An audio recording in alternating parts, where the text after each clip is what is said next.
അദ്ദേഹത്തിന്റെ ചാനൽ ചർച്ചകളിൽ അദ്ദേഹത്തിന്റെ വാദങ്ങൾ നിരത്തുന്നത് കണ്ട് ഞാൻ അത്ഭുതപ്പെട്ടിട്ടുണ്ട്. ഇരുത്തം വന്ന ഒരു നേതാവ്, സാധാരണക്കാരിൽ സാധാരണക്കാരനായ ഒരു നേതാവ്, അഡ്വക്കേറ്റ് BRM ഷഫീറിനെ ഞാൻ മനസ്സിലാക്കിയിട്ടുള്ളത് പാവപ്പെട്ടവർക്ക് വേണ്ടി ഫീസ് പോലും വാങ്ങാതെ കേസുകൾ ഏറ്റെടുക്കുന്ന അഡ്വക്കേറ്റ് എന്ന നിലയിലാണ് ഷഫീറിനെ ഞാൻ അറിയുന്നത്. അപ്പൊ സാധാരണക്കാരന്റെ മനസ്സറിയാവുന്ന ജീവിതത്തിൽ ഏറ്റവും വലുത് അനുഭവങ്ങളാണെന്ന് ഞാൻ വിശ്വസിക്കുന്നു. എനിക്ക് കൈമുതലായുള്ളത് എന്റെ അനുഭവങ്ങളാണ്, ജീവിത അനുഭവങ്ങളാണ്. ഞാനൊരു സാധാരണ കുടുംബത്തിലാണ് ജനിച്ചു വളർന്നത്. അതേപോലെ ഷഫീറിനെ കുറിച്ച് പറയുമ്പോൾ ഷഫീർ ദാരിദ്ര്യം എന്തെന്ന് അറിഞ്ഞിട്ടുണ്ട്, പട്ടിണി എന്തെന്ന് അറിഞ്ഞിട്ടുണ്ട്. ഒരു റബ്ബർ ടാപ്പിംഗ് തൊഴിലാളിയുടെ മകനായി ജനിച്ച് വിദ്യാഭ്യാസ കാലത്ത് റബ്ബർ ടാപ്പിംഗ് നടത്തി വിദ്യാഭ്യാസത്തിനുള്ള ചിലവുകൾ കണ്ടെത്തിയിരുന്ന ഒരു പാവപ്പെട്ടവൻ ജനങ്ങളുടെ പ്രതിഭ്യാഗ എന്തുകൊണ്ടും യോഗ്യനായിട്ടുള്ള ഒരു കാലം. ഈ നാട്ടിലെ പ്രശ്നങ്ങൾ ഇവിടെ ജനങ്ങളുടെ മുന്നിൽ ഇന്ന് നമ്മുടെ എല്ലാവരുടെയും മുന്നിലുണ്ട്. ഇന്ന് എന്താണ് നടന്നുകൊണ്ടിരിക്കുന്നത് വളരെ വ്യക്തമായി പറയാം. നമ്മുടെ നാട്ടിൽ പരിഹരിക്കപ്പെടാൻ ഒരുപാട് പ്രശ്നങ്ങളുണ്ട്. കഴിഞ്ഞ 5 വർഷത്തെ പ്രവർത്തനത്തിൽ പബ്ലിസിറ്റി മാത്രമേ ഉള്ളൂ. യഥാർത്ഥത്തിൽ കാര്യമായി എന്തെങ്കിലും ചെയ്യാൻ കഴിഞ്ഞു എന്ന് ഈ സർക്കാരിന് അവകാശപ്പെടാൻ കഴിയില്ല. ഇന്നത്തെ പ്രകടന പത്രിക ജനങ്ങൾക്ക് വേണ്ടി ജനപ്രതിനിധികൾ, ജനങ്ങൾ അവരുമായി ആശയ സംവാദം നടത്തി, ആശയവിനിമയം നടത്തി ഇന്ന് പുറത്തിറക്കിയിരിക്കുന്ന പ്രകടന പത്രികയിൽ ഇവിടെ പാവപ്പെട്ടവർക്കും സാധാരണക്കാർക്കും വേണ്ടി നിരവധി കർമ്മ പരിപാടികളാണ് ആവിഷ്കരിച്ചിട്ടുള്ളത്. പെൻഷന്റെ ഭാഗമായിട്ട് UDF നൽകാൻ ഉദ്ദേശിക്കുന്നത് 2500 അല്ല 3000 രൂപയാണ്. സാധാരണക്കാർക്ക് വേണ്ടി വിഭാവനം ചെയ്തിട്ടുള്ള ന്യായ് പദ്ധതിയുടെ ഭാഗമായി പ്രളയക്കെടുതി തുടങ്ങിയിട്ടുള്ള പ്രകൃതി ദുരന്തങ്ങൾ, അതേപോലുള്ള പ്രശ്നങ്ങൾ അനുഭവിക്കുന്നവർക്ക് അവരുടെ അക്കൗണ്ടുകളിൽ 6000 രൂപ നിക്ഷേപിക്കാനുള്ള ഒരു പരിപാടിയാണ് UDF ഇന്ന് പുറത്തിറക്കിയിട്ടുള്ള മാനിഫെസ്റ്റോ. അപ്പോ ഇതില് പാവപ്പെട്ടവർക്ക് അവരുടെ ജീവിതം മുന്നോട്ട് കൊണ്ടുപോകാനുള്ള തരത്തിൽ നിരവധി കർമ്മ പരിപാടികൾ ആവിഷ്കരിച്ചിട്ടുള്ള UDFന്റെ ഈ പ്രകടന പത്രിക തീർച്ചയായിട്ടും മുന്നോട്ട് നയിക്കാൻ, നമ്മളെ കൂടുതൽ ആവേശത്തോടെ മുന്നോട്ട് നയിക്കാൻ പ്രേരിപ്പിക്കുന്ന ഒന്നാണ്. ഈ ഭരണത്തെ കുറിച്ച് പറയുമ്പോൾ അതിനു മുമ്പ് UDFന്റെ കാലത്തുണ്ടായിരുന്ന ഏറ്റവും സാധാരണക്കാർക്ക് വേണ്ടി നമ്മുടെ പ്രിയങ്കരനായ മുഖ്യമന്ത്രി, അന്നത്തെ മുഖ്യമന്ത്രി ഉമ്മൻചാണ്ടി സാറിന്റെ ജനസമ്പർക്ക പരിപാടി എന്ന പരിപാടിയുടെ ഒരു ആവർത്തനം വളരെ അടുത്ത കാലത്ത് ഈ സർക്കാർ ഒരു രീതിയിൽ പറഞ്ഞാൽ അനുകരിക്കുക, കോപ്പി അടിക്കുക. അന്ന് അതിനെ പുച്ഛിച്ച് തള്ളിയിരുന്നവർ ഇന്ന് അത് ഏറ്റവും വലിയ പരിപാടിയാണെന്ന് അതിലൂടെ അംഗീകരിക്കുകയാണ് ചെയ്തത്. ഒരു ഇടതുപക്ഷ സർക്കാരിന് യോജിച്ച രീതിയിലുള്ള പ്രവർത്തനമായിരുന്നു കഴിഞ്ഞ കാലങ്ങളിൽ കാഴ്ചവെച്ചിട്ടുള്ളത്. ചാനൽ ചർച്ചകളിൽ നമ്മൾ കണ്ടത് എന്തായിരുന്നു? സ്വർണ്ണക്കടത്ത്, കള്ളക്കടത്ത്, സ്പ്രിംഗ്ലർ തുടങ്ങി ഈ സർക്കാരിന് കളങ്കം വരുത്തുന്ന പരിപാടികൾ നിയമക്കുരുക്കിൽ താൽക്കാലികമായി രക്ഷപ്പെടുമായിരിക്കാം, അല്ലെങ്കിൽ ഈ BJP സർക്കാരിന്റെ ഔദാര്യത്തിൽ അവർ രക്ഷപ്പെടുമായിരിക്കാം. പക്ഷേ എന്നായാലും ഇവരെല്ലാം അകത്താകുന്ന കാലം അതിവിദൂരമല്ല എന്നാണ് എന്റെ അഭിപ്രായം, എന്റെ വിശ്വാസവും അത് തന്നെയാണ്. അപ്പൊ ഒരു നാടിനെ കളങ്കപ്പെടുത്തുന്ന രീതിയിൽ കഴിഞ്ഞ കാലത്തെ ആ പ്രവർത്തനം, പിന്നെ കിറ്റിന്റെ കാര്യത്തിലായാലും പെൻഷന്റെ കാര്യത്തിലായിരുന്നാലും, ഈ കിറ്റ് എന്നൊക്കെ പറയുന്നത് നമ്മുടെ അവകാശമാണ്. നമ്മൾ അവസരങ്ങൾ അനുഭവിക്കുമ്പോൾ ഒരു സംരക്ഷിക്കേണ്ട ഒരു ചുമതല സർക്കാരിന്റേതാണ്. അത് ഔദാര്യമായി ഞങ്ങൾ നൽകുന്നു എന്ന രീതിയല്ല, നമ്മുടെ അവകാശങ്ങൾ നമുക്ക് ഒരു സർക്കാർ നൽകുമ്പോൾ അതിന്റെ നേട്ടം അവകാശപ്പെടാൻ കഴിയില്ല. അങ്ങനെയാണെങ്കിൽ പോലും എനിക്ക് പറയാനുള്ളത്, ഈ പ്രകടന പത്രികയിൽ UDF മുന്നോട്ട് വയ്ക്കുന്നത് ബെറ്റർ കിറ്റ്, ഹയർ പെൻഷൻ, ഇതിനേക്കാളും മെച്ചപ്പെട്ട രീതിയിലുള്ള ഒരു കിറ്റ് നൽകാനുള്ള സംവിധാനം, ഇതേപോലുള്ള ഈ കോവിഡ് കാലം തീരുന്നത് വരെ മെച്ചപ്പെട്ട കിറ്റ്, അതേപോലെ തന്നെ മെച്ചപ്പെട്ട കിറ്റ്, അതേപോലെ തന്നെ ഹയർ പെൻഷൻ, പിന്നെ ഇന്റർനാഷണൽ ഗ്ലോബൽ എഡ്യൂക്കേഷൻ ഹബ്ബായി ശ്രീ ശശി തരൂർ മുന്നോട്ട് വെച്ചില്ല. എന്റെ യുവാക്കളോട്, യുവ സുഹൃത്തുക്കളോട് എനിക്ക് പറയാനുള്ളത്, ശശി തരൂർ മുന്നോട്ട് വെച്ചിട്ടുള്ള ആശയമാണ് ഇന്റർനാഷണൽ എഡ്യൂക്കേഷൻ ഹബ്ബ്. കൂടുതൽ അഭ്യസ്ത വിദ്യർക്ക് പ്രയോജനകരമാകുന്ന രീതിയിലുള്ള ശ്രീ ശശി തരൂർ നേരിട്ട് ജനങ്ങളുമായി സംബന്ധിച്ച് തയ്യാറാക്കിയിട്ടുള്ള ഈ പ്രകടന പത്രികയിൽ നിങ്ങൾക്ക് വായിക്കുമ്പോൾ മനസ്സിലാകും നിരവധി കർമ്മ പരിപാടികൾ ആവിഷ്കരിച്ചിട്ടുണ്ട്. പിൻവാതിൽ നിയമനത്തെ കുറിച്ച് ഞാൻ പറയേണ്ട കാര്യമില്ല, ബന്ധു നിയമനത്തെ കുറിച്ച് ഞാൻ പറയുന്നില്ല. ഒരു ഇടതുപക്ഷ സർക്കാർ നിയോഗിച്ച കാര്യങ്ങളാണോ? PSCയുടെ വില തന്നെ ഇല്ലാതാക്കിയില്ലേ? സിവിൽ പോലീസ് ഓഫീസേഴ്സ് റാങ്ക് ലിസ്റ്റിന് 1ഉം 2ഉം റാങ്ക് കിട്ടിയത് ആർക്കാണ്? കോപ്പി അടിച്ച് പരീക്ഷ എഴുതിയ PSCയുടെ വിശ്വാസ്യത തന്നെ നഷ്ടപ്പെടുത്തിയ ഒരു സർക്കാർ, പിൻവാതിൽ നിയമനം നടത്തിയ ഒരു സർക്കാർ, ബന്ധു നിയമനം നടത്തിയ ഒരു സർക്കാർ. എന്ത് മേന്മയാണ് ഈ കഴിഞ്ഞകാല സർക്കാരിന് അവകാശമുള്ളത്? ഉറപ്പ് എന്ന് പറയുന്നു. എന്താണ് ഉറപ്പ്? അഴിമതിയുടെ കാര്യത്തിൽ ഉറപ്പാണ്. നാട് നേരെയാകാൻ UDF എന്ന വാദം മുന്നോട്ട് വയ്ക്കുമ്പോൾ, ഐശ്വര്യ കേരളം എന്ന വാദം മുന്നോട്ട് വയ്ക്കുമ്പോൾ, യഥാർത്ഥ രാഷ്ട്രീയം ചിന്തിക്കുമ്പോൾ മതസൗഹാർദ്ദത്തിലും ഊന്നി, മതനിരപേക്ഷതയിൽ ഊന്നിയിട്ടുള്ള ഒരു പ്രവർത്തനം എന്നും കാഴ്ചവെച്ചിട്ടുള്ളത് UDF ആണ്. ശബരിമല വിഷയത്തിൽ പോലും കോൺഗ്രസ് എടുത്ത നിലപാട്, UDF എടുത്ത നിലപാടാണ് ശരിയെന്ന് തെളിഞ്ഞില്ലേ? വിശ്വാസത്തിന്റെ പ്രശ്നത്തിൽ ഇന്നും LDF തുരിഞ്ഞു കളിക്കുകയാണ്. ഇവിടെ മുസൽമാനായാലും ക്രൈസ്തവനായാലും ഹിന്ദുവായാലും മതസൗഹാർദ്ദത്തോടെ, സ്നേഹത്തോടെ, ശാന്തിയോടെ, സമാധാനത്തോടെ അവനവൻ വിശ്വസിക്കുന്ന രീതിയിൽ മുന്നോട്ട് പോകാൻ കഴിയണം. അവിടെ ഏതെങ്കിലും നിയമങ്ങൾ കൊണ്ടുവന്ന് വിശ്വാസത്തിനെ ബാധിക്കുന്ന തരത്തിലുള്ള നിയമം കൊണ്ടുവന്ന് ഇന്നും ഉമ്മൻചാണ്ടി സാർ ചോദിച്ചിട്ടുണ്ട്, സത്യവാങ്മൂലം നിങ്ങൾ തിരുത്താൻ തയ്യാറാണോ? സുപ്രീം കോടതിയിൽ നിങ്ങൾ നൽകിയിട്ടുള്ള സത്യവാങ്മൂലം അത് വിശ്വാസികൾക്കെതിരാണ്. ആ സത്യവാങ്മൂലം നിങ്ങൾ തിരുത്താൻ തയ്യാറാണോ എന്ന ചോദ്യമാണ് UDF ചോദിക്കുന്നത്. അതിനിവർ തയ്യാറല്ല. ഒരു വശത്ത് വോട്ടിന് വേണ്ടി വിശ്വാസികളുടെ കൂടെയാണെന്ന് പറയുകയും മറുവശത്ത് അവിശ്വാസികളുടെ കൂടെ നിന്ന് റിനൈസൻസ് എന്നും റിഫോർമേഷൻ എന്നും നവോത്ഥാനം എന്നൊക്കെ പറഞ്ഞ ജനങ്ങളുടെ കണ്ണിൽ മണ്ണിടാനുള്ള ഒരു ശ്രമമാണ് സർക്കാർ നടക്കുന്നത്. ഈ സാഹചര്യത്തിൽ ഈ തിരഞ്ഞെടുപ്പ് വളരെ പ്രാധാന്യമേറിയ ഒന്നാണ്. കോൺഗ്രസ് മുക്ത ഭാരതം എന്ന് BJP പറയുമ്പോൾ, കോൺഗ്രസ് മുക്ത കേരളം എന്ന് CPM പറയുമ്പോൾ അത് രണ്ടും ഒരേ സ്വരമാണ്. ഇവിടെ കോൺഗ്രസ് ഇല്ലാതായാൽ ഇവിടെ മതനിരപേക്ഷത നഷ്ടമാകും, മതസൗഹാർദ്ദം നഷ്ടമാകും. ഒരു ബദൽ സർക്കാർ വരാനുള്ള, മോദി സർക്കാരിന് ബദലായി ഒരു സർക്കാർ വരാനുള്ള സാധ്യത ഇല്ലാതാക്കുക എന്നതാണ് CPM ഉദ്ദേശിക്കുന്നത്. അതിന്റെ കൂടെയല്ല നമ്മുടെ നാട്ടുകാർ. നമ്മൾ പ്രതീക്ഷയോടെ ഇനിയും അടുത്ത സർക്കാർ, കേന്ദ്ര സർക്കാർ കോൺഗ്രസിന്റെ നേതൃത്വത്തിൽ ഒരു സർക്കാർ വരുമെന്ന പ്രതീക്ഷയിൽ നമ്മൾ മുന്നോട്ട് പോകുമ്പോൾ അതിന് നാന്ദി കുറിക്കുന്ന ഒരു തെരഞ്ഞെടുപ്പിനെയാണ് എന്റെ പ്രിയപ്പെട്ട സഹോദരി സഹോദരന്മാർ നേരിടുന്നത്. അത് മറക്കരുത്. ഈ തെരഞ്ഞെടുപ്പിന്റെ പ്രാധാന്യം എന്താണ്? ഈ തെരഞ്ഞെടുപ്പിന്റെ പ്രസക്തി എന്താണ്? അടുത്ത പാർലമെന്റ് തെരഞ്ഞെടുപ്പിൽ ഒരു BJP ഇതര സർക്കാർ ഉണ്ടാകാനുള്ള ഓരോ സംസ്ഥാനത്തിന്റെയും ഇനിഷ്യേറ്റീവാണ് ഈ തെരഞ്ഞെടുപ്പുകളിലൂടെ തുടങ്ങി വെക്കുന്നത്. അതിന് കേരളം ഉത്തമ മാതൃകയാകണം. വടക്കേ ഇന്ത്യയിലുള്ള, ഡൽഹിയിലുള്ള ആൾക്കാരെല്ലാം കാത്തിരിക്കുന്നു കേരളത്തിന്റെ വിധിയെഴുത്ത് എന്താണെന്ന്. കേരളത്തിന്റെ വിധിയെഴുത്ത് BJPക്ക് എതിരാണ് എന്ന് തെളിയിച്ചു കൊടുക്കാനുള്ള ഏറ്റവും വലിയ അവസരമാണ് നമുക്ക് കിട്ടുന്നത്. അതിന് പറ്റിയ സ്ഥാനാർത്ഥികൾ ഗ്രൂപ്പിന്റെ വ്യത്യാസമില്ലാതെ ഐക്യത്തോടെ മുന്നോട്ട് വെച്ചിട്ടുള്ള പേരുകൾ. ഇവിടെ BRM ഷഫീറിനോട് ഞാൻ ഇങ്ങോട്ട് വിളിച്ചു പറഞ്ഞു, ഷഫീർ ഞാൻ വരുന്നു. ഷഫീർ എന്നെ ക്ഷണിക്കുന്നില്ല, ഞാൻ പറഞ്ഞു വരും ഷഫീർ. ഷഫീറിന് വേണ്ടി വോട്ട് ചോദിക്കാൻ എനിക്ക് സന്തോഷമുണ്ട്, എനിക്ക് അഭിമാനമുണ്ട്. ഈ നാടിന് സാധാരണക്കാരന്റെ പ്രശ്നങ്ങൾ അറിയാവുന്ന, പാവപ്പെട്ടവന്റെ പ്രശ്നങ്ങൾ അറിയാവുന്ന, പാവപ്പെട്ടവന് വേണ്ടി എന്നും നിലകൊണ്ടിട്ടുള്ള കാര്യങ്ങൾ പഠിച്ച്, കാര്യങ്ങൾ മനസ്സിലാക്കി ജനങ്ങളിലേക്ക് സായാഹ്ന ചർച്ചകളിൽ അവതരിപ്പിച്ചിട്ടുള്ള BRM ഷഫീറിന് ഒരു സാധാരണക്കാരന്റെ മനസ്സാണ്, ഒരു പാവപ്പെട്ടവന്റെ മനസ്സാണ്. ആ രീതിയിൽ തന്നെ മികച്ച സ്ഥാനാർത്ഥിയാണ് വർക്കലയിൽ നമുക്ക് ലഭിക്കുന്നത്.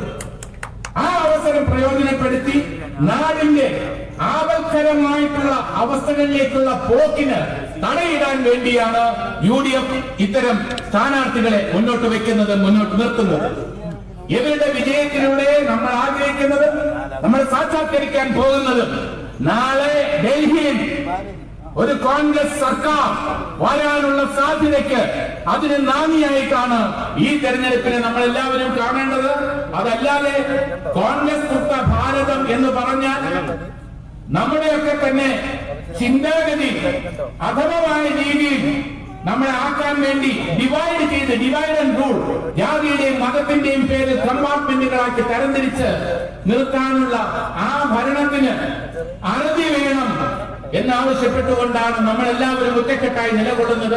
അതുകൊണ്ട് തന്നെ ഈ തെരഞ്ഞെടുപ്പിന് ഏറെ പ്രസക്തിയുണ്ട്. പ്രിയപ്പെട്ടവരെ, ഇവിടെ വന്നിരിക്കുന്നവരോട് എനിക്ക് സന്തോഷമുണ്ട്, അവരോട് എനിക്ക് സ്നേഹമുണ്ട്, നന്ദിയുണ്ട്, കടപ്പാടുണ്ട്. അതോടൊപ്പം തന്നെ നിങ്ങൾ ഓരോരുത്തരോടും പറയണം ഈ തെരഞ്ഞെടുപ്പിന്റെ പ്രാധാന്യം എന്താണ് എന്ന്. ഈ തെരഞ്ഞെടുപ്പ് ഒരു വെറും തെരഞ്ഞെടുപ്പല്ല. നമ്മുടെ നാട് വിശ്വാസികളുടെ കൂടെയാണ്. വിശ്വാസികൾക്ക് സ്വതന്ത്രമായി ചിന്തിക്കാനും പ്രവർത്തിക്കാനും കഴിയുന്ന ഒരു സംവിധാനം ഈ നാട്ടിൽ ഉണ്ടാക്കാൻ കഴിയും. ജാതിയുടെയും മതത്തിന്റെയും പേരിൽ നമ്മൾ വേർതിരിച്ച് നിർത്താൻ കഴിയില്ല. നമ്മുടെ നാട്ടിൽ അഴിമതി പാടില്ല.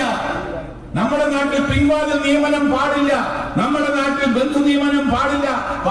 പഠിച്ച് വർഷങ്ങളോളം പഠിച്ച് PSC ടെസ്റ്റ് എഴുതുന്ന ചെറുപ്പക്കാർക്ക് ജോലി നിഷേധിക്കാൻ പാടില്ല. സ്വന്തക്കാരും ബന്ധുക്കാരെയും ഒക്കെ തിരികെ കയറ്റാനുള്ളതല്ല നമ്മുടെ ഓഫീസ് സ്ഥാപനങ്ങൾ, നമ്മുടെ സർക്കാർ സ്ഥാപനങ്ങൾ, നമ്മുടെ ഓഫീസുകൾ. അതിലൊക്കെ നമ്മൾ വിധിയെഴുത്തിലൂടെ, ബാലറ്റിലൂടെയാണ് നമ്മുടെ വികാരം പ്രകടിപ്പിക്കേണ്ടത്.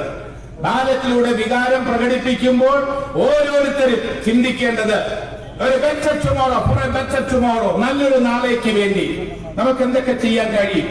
ഈ ആശയം ഞാൻ ഇപ്പോൾ മുന്നോട്ട് വെച്ചിട്ടുള്ള കാര്യങ്ങളെല്ലാം തന്നെ കൂടുതൽ ആൾക്കാരോട് പറയുക.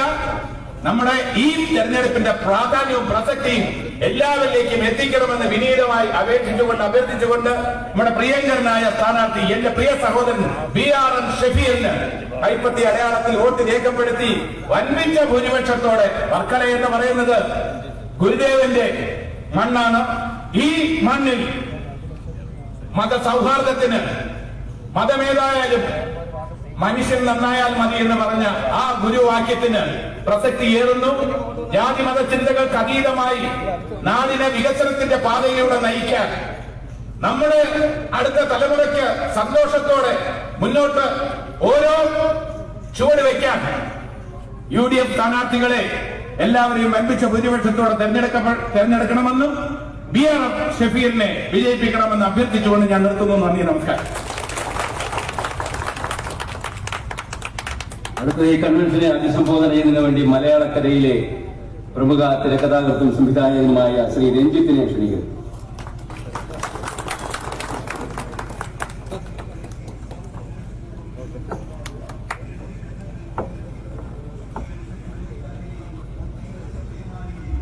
വേദിയിലിരിക്കുന്ന UDFന്റെ ആരാധകരായ നേതാക്കളെ, അതുപോലെ തന്നെ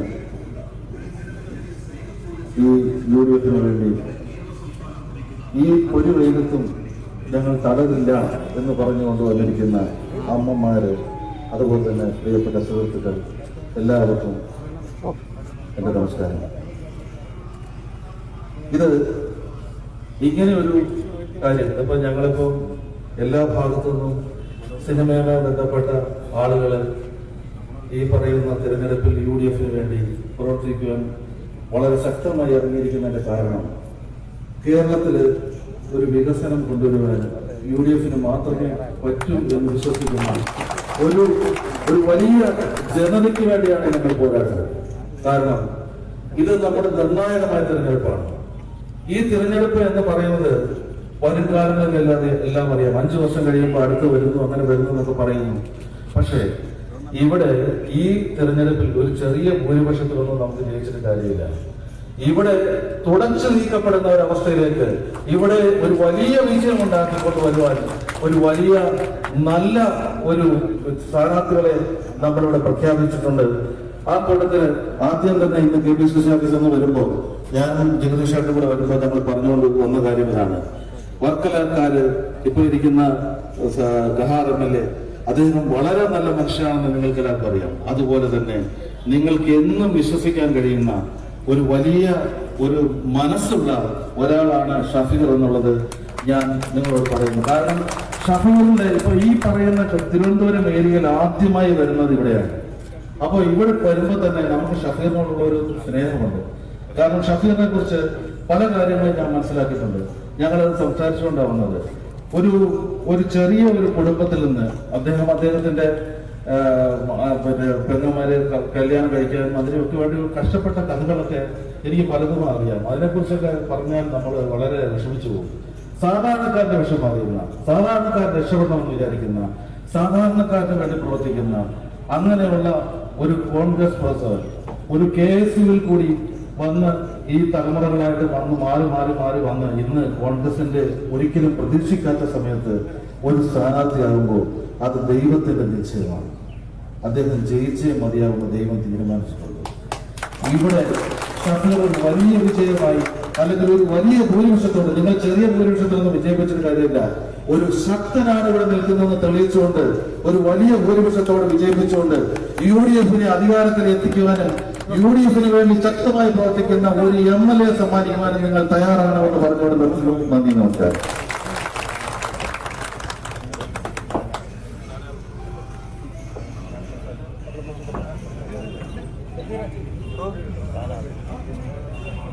പ്രിയങ്കരനെ, നമ്മുടെ പ്രിയപ്പെട്ട സ്ഥാനാർത്ഥി നിങ്ങളെ അഭിസംബോധന ചെയ്യും.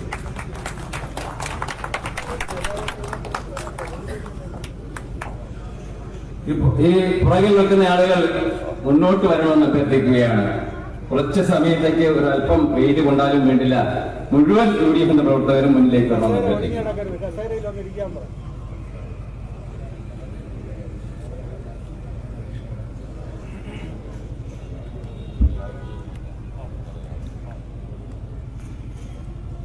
സമാധാനായ യോഗാധ്യക്ഷൻ, ഐക്യജനാധിപത്യ പ്രസ്ഥാനത്തിന്റെ പ്രിയപ്പെട്ട നേതാവ് ശ്രീ ചന്ദ്രബാബു സാർ അവர்களെ, ആധുനിക വർക്കലയുടെ പിതാവ്, 15 കൊല്ലത്തിലേറെയായി കേരളത്തിലെ ഏറ്റവും വികസിത മണ്ഡലമായി വർക്കലയെ പടുത്തുയർത്തിയ ഞങ്ങളുടെ പ്രിയപ്പെട്ട നേതാവ് ശ്രീ വർക്കല കഹാർ അവர்களെ, ആദരണീയനായ കലാകാരന്മാർ മുഴുവൻ കമ്മ്യൂണിസ്റ്റുകളാണെന്ന് തെറ്റിദ്ധരിക്കപ്പെട്ട കാലഘട്ടത്തിൽ ഞങ്ങളെല്ലാം കമ്മ്യൂണിസ്റ്റുകളാണ് എന്ന് പറയുന്നത് ഒരു ഫാഷനായ കാലഘട്ടത്തിൽ ഞാൻ കോൺഗ്രസ് ആണ് എന്ന് പറയാൻ ആദ്യമായി കേരളക്കരയിൽ ആർജവം കാണിച്ച പ്രമുഖനായ കേരളത്തിലെ സിനിമ ആർട്ടിസ്റ്റും കേരളത്തിലെ കോൺഗ്രസ് നേതാവുമായ ശ്രീ ജഗദീഷ് സാർ അവர்களെ, നിരവധി ത്രസിപ്പിക്കുന്ന തിരക്കഥകളിലൂടെ ഈ നാടിന്റെ ജനതയുടെ മനം കവർന്ന ശ്രീ രഞ്ജിത്ത് സാർ അവர்களെ, കേരളത്തിലെ കോൺഗ്രസ് പ്രസ്ഥാനത്തിൽ പതിറ്റാണ്ടുകൾക്ക് മുമ്പ് യൂത്ത് കോൺഗ്രസിന്റെ ജില്ലാ പ്രസിഡന്റായി തിരുവനന്തപുരം ജില്ലയിലുടനീളം നടത്തി മുന്നേറ്റം നടത്തിയ എന്റെ പ്രിയപ്പെട്ട നേതാവ് ശ്രീ PND അവர்களെ, പ്രിയപ്പെട്ട KPCCയുടെ പ്രിയപ്പെട്ട നേതാവ്, ഞങ്ങളുടെ എല്ലാവരുടെയും പ്രിയപ്പെട്ട Shri advocate KR Anilkumar sir അവர்களെ, പ്രിയങ്കരനായ DCCയുടെ ഭാരവാഹികൾ, എന്റെ പ്രിയപ്പെട്ട ജ്യേഷ്ഠ സഹോദരൻ, ഈ മുൻ ഗ്രാമപഞ്ചായത്തിന്റെ അധ്യക്ഷൻ, നാട്ടിലെ പ്രിയപ്പെട്ട ജനകീയനായ നേതാവ് ശ്രീ അഡ്വക്കേറ്റ് ഷാലി അവர்களെ, പ്രിയപ്പെട്ട മികച്ച സംഘാടകൻ DCCയുടെ ജനറൽ സെക്രട്ടറി ശ്രീ റിഹാസ് അവர்களെ, UDFന്റെ പ്രിയപ്പെട്ട കൺവീനർ ശ്രീ ജയകൃഷ്ണൻ അവர்களെ, കൃഷ്ണകുമാർ അവர்களെ, DCCയുടെ ജനറൽ സെക്രട്ടറിയും മുൻ IT പ്രിൻസിപ്പളുമായ പ്രിയങ്കരനായ ശ്രീ വിജയൻ സാർ അവர்களെ, ബ്ലോക്ക് കോൺഗ്രസ് കമ്മിറ്റിയുടെ ബഹുമാനായ പ്രസിഡന്റുമാർ ശ്രീ MM താഹ, എന്റെ പ്രിയപ്പെട്ട നേതാക്കന്മാർ, ബ്ലോക്ക് കോൺഗ്രസ് ശ്രീ രഘുനാഥൻ സാർ ഉൾപ്പെടെ നേതാക്കന്മാർ, മണ്ഡലം കോൺഗ്രസ് കമ്മിറ്റിയുടെ ബഹുമാന അധ്യക്ഷന്മാർ, ഞാൻ ബഹുമാനായ ശ്രീ ഉമ്മൻചാണ്ടി സാർ പ്രസംഗിച്ചതിന് ശേഷം പ്രസംഗിക്കാം. കേരളത്തിലെ ജനപക്ഷ നായകൻ, കേരളത്തിലെ ഏറ്റവും വലിയ ക്രൗഡ് പുള്ളർ, ആയിരങ്ങൾക്ക് 10,000ങ്ങൾക്ക് തണലും നീക്കിയ, കണ്ണീർ കണങ്ങൾ തുടച്ചു മാറ്റി ജീവിതത്തിന്റെ സായന്തനങ്ങളിൽ അവർക്ക് ആശ്വാസം നൽകിയ കേരളത്തിലെ ജനപ്രിയമായ മുഖ്യമന്ത്രി ശ്രീമാൻ ഉമ്മൻചാണ്ടി സാർ ഈ വേദിയിലേക്ക് കടന്നു വരികയാണ്. ആയിരക്കണക്കിന് 10,000കണക്കിന് പാവങ്ങളുടെ കണ്ണുനീരത്തിലെ ജനനായകൻ ശ്രീമാൻ ഉമ്മൻചാണ്ടി, കേരളത്തിലെ സാധുക്കളായ നിരവധി സഹോദരിമാരുടെ സഹോദരിമാർക്ക് അവരുടെ ജീവിത സൗകര്യങ്ങൾ ഒരുക്കി കൊടുക്കുവാൻ കഷ്ടപ്പെട്ട പ്രിയങ്കരനായ നേതാവ് ശ്രീ ഉമ്മൻചാണ്ടി. നിരവധി വൃക്ക രോഗികൾ, ഹാർട്ട് രോഗികൾ, ക്യാൻസർ രോഗികൾ, അവർക്ക് വേണ്ടി ചികിത്സാ ധനസഹായം വാരി കോരിക്കൊടുത്ത ജനപക്ഷ നായകൻ ശ്രീമാൻ ഉമ്മൻചാണ്ടി സാരിക ഈ കൺവെൻഷൻ ഉദ്ഘാടനം ചെയ്യാൻ വേണ്ടി ഇങ്ങോട്ട് കടന്നു വരികയാണ്. നിരവധി കൺവെൻഷനുകൾ ഉദ്ഘാടനം ചെയ്തുകൊണ്ട് കേരളത്തിന്റെ സമാദരണീയനായ കോൺഗ്രസ് പ്രസ്ഥാനത്തിന്റെ ഒന്നാമൻ കേരളത്തിലെ ഇന്ത്യൻ നാഷണൽ കോൺഗ്രസിന്റെ AICCയുടെ ജനറൽ സെക്രട്ടറി പ്രിയങ്കരനായ പ്രിയപ്പെട്ട ചെങ്കിന്റെ ചെങ്കായ മുത്തിന്റെ മുത്തായ ജനകീയ നായകൻ ശ്രീമാൻ ഉമ്മൻചാണ്ടി കടന്നു വരികയാണ്. ആരവത്തോടെ അദ്ദേഹത്തെ നിങ്ങൾ സ്വീകരിക്കണമെന്ന് അഭ്യർത്ഥിക്കുകയാണ്. അദ്ദേഹത്തിന്റെ പ്രഭാഷണത്തിന് ശേഷം ഞാൻ എല്ലാം സംബോധനയോട് സംസാരിക്കാമെന്ന് പറഞ്ഞുകൊണ്ട് തൽക്കാലം വിരാമം കുറിക്കുന്നു.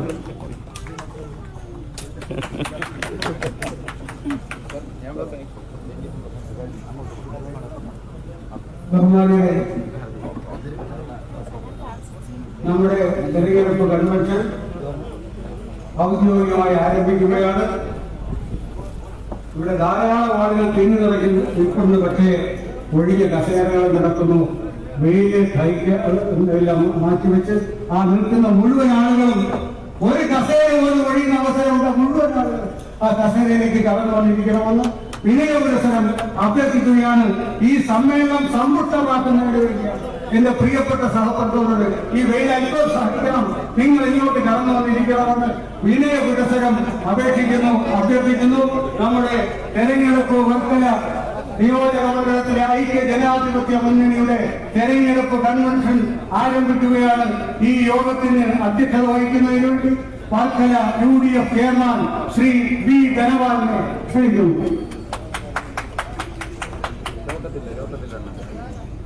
ബഹുമാനിയെ, ഒരു പ്രാർത്ഥനയോടുകൂടി നമുക്ക് ഈ കൺവെൻഷൻ ആരംഭിക്കാം. എല്ലാവരും ഒരു നിമിഷം വിജയത്തിനായി പ്രാർത്ഥിക്കുന്നു.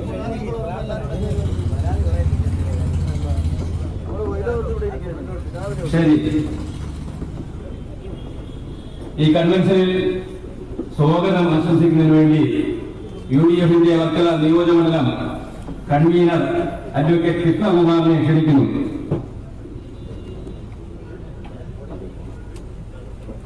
ബഹുമാനപ്പെട്ട ഈ യോഗത്തിന്റെ അധ്യക്ഷൻ ആദരണീയനായ UDF ചെയർമാൻ പി ധനപാലൻ അവർ,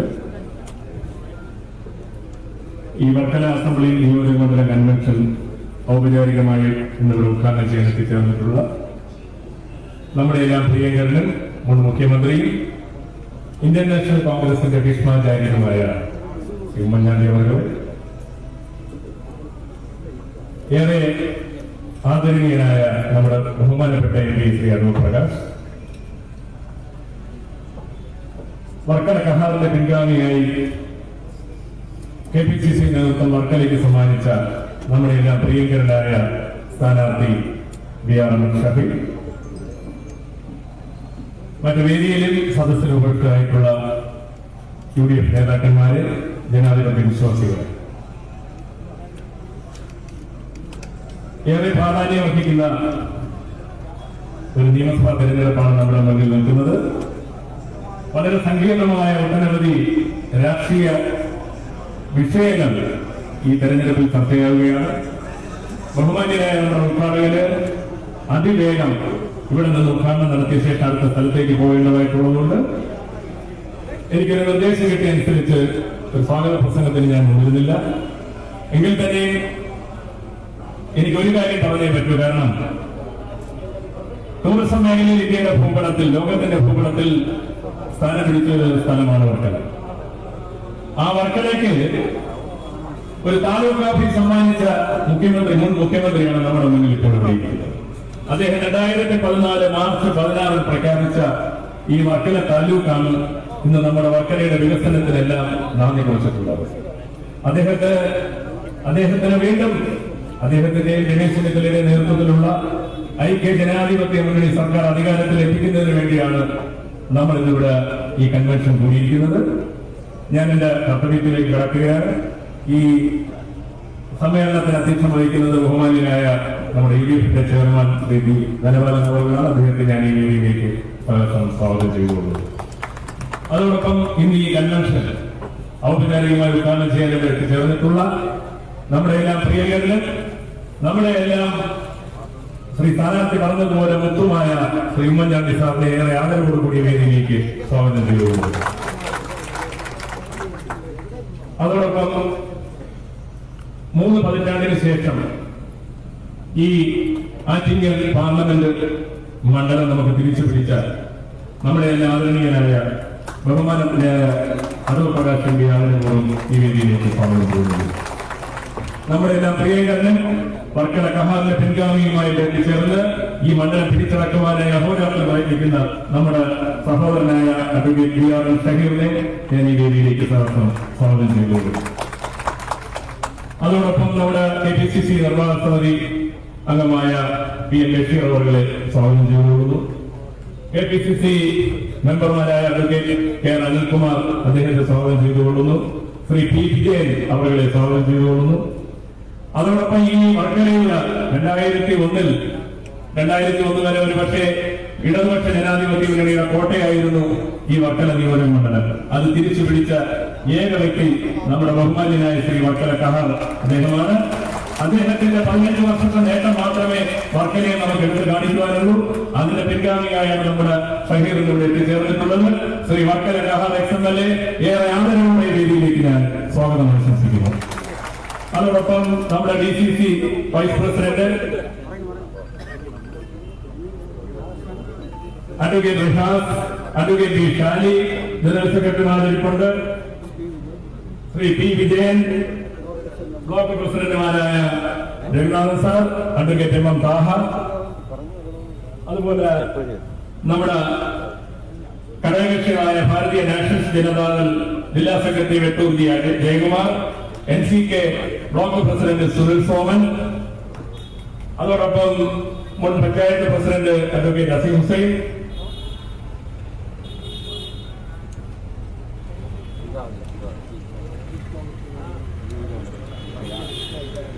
യൂത്ത് കോൺഗ്രസ് നിയോജക മണ്ഡലം പ്രസിഡന്റ് സിയാദ്, അതുപോലെ തന്നെ നമ്മുടെ സ്ഥാനാർത്ഥിയുടെ കുടുംബം ഇന്ന് ഈ വേദിയിൽ എത്തിയിട്ടുണ്ട്. അവരെയും ഈ വേദിയിലേക്ക് സ്വാഗതം ചെയ്യുകയാണ്. മറ്റു വേദിയിലും അതുപോലെ തന്നെ ജനാധിപത്യ വിശ്വാസികൾ ഈ കൺവെൻഷനിൽ പങ്കെടുക്കാൻ ഇവിടെ എത്തിച്ചേർന്നിട്ടുള്ള നമ്മുടെ ബൂത്ത് തലം വരെയുള്ള ബൂത്ത് പ്രസിഡന്റുമാരുണ്ട്, ബൂത്ത് കമ്മിറ്റി ഭാരവാഹികളുണ്ട്, അതുപോലെ മണ്ഡല പ്രസിഡന്റുമാരുണ്ട്. യൂത്ത് കോൺഗ്രസ് നേതാവ് ശ്രീ ഷിബു, അതുപോലെ തന്നെ നമ്മുടെ മാധ്യമ പ്രവർത്തകരുടെ എത്തിച്ചേർന്നിട്ടുണ്ട്. എല്ലാവരെയും ഈ വേദിയിലേക്ക് സദസ്സം സ്വാഗതം ചെയ്തുകൊണ്ട് ഞാൻ എന്റെ വാക്കുകൾ ഉപസംഹരിക്കുന്നു. നന്ദി, നമസ്കാരം. ഞാനൊരു ആമുഖ പ്രസംഗം നടത്തുന്നില്ല. നമ്മുടെ പ്രിയങ്കരനായ മുൻ മുഖ്യമന്ത്രി, നമ്മുടെ ഏവരുടെയും പ്രിയങ്കരൻ ശ്രീ ഉമ്മൻചാണ്ടി സാറിനെ ഈ കൺവെൻഷൻ ഔപചാരികമായി ഉദ്ഘാടനം ചെയ്യുന്നതിന് ക്ഷണിക്കുന്നു.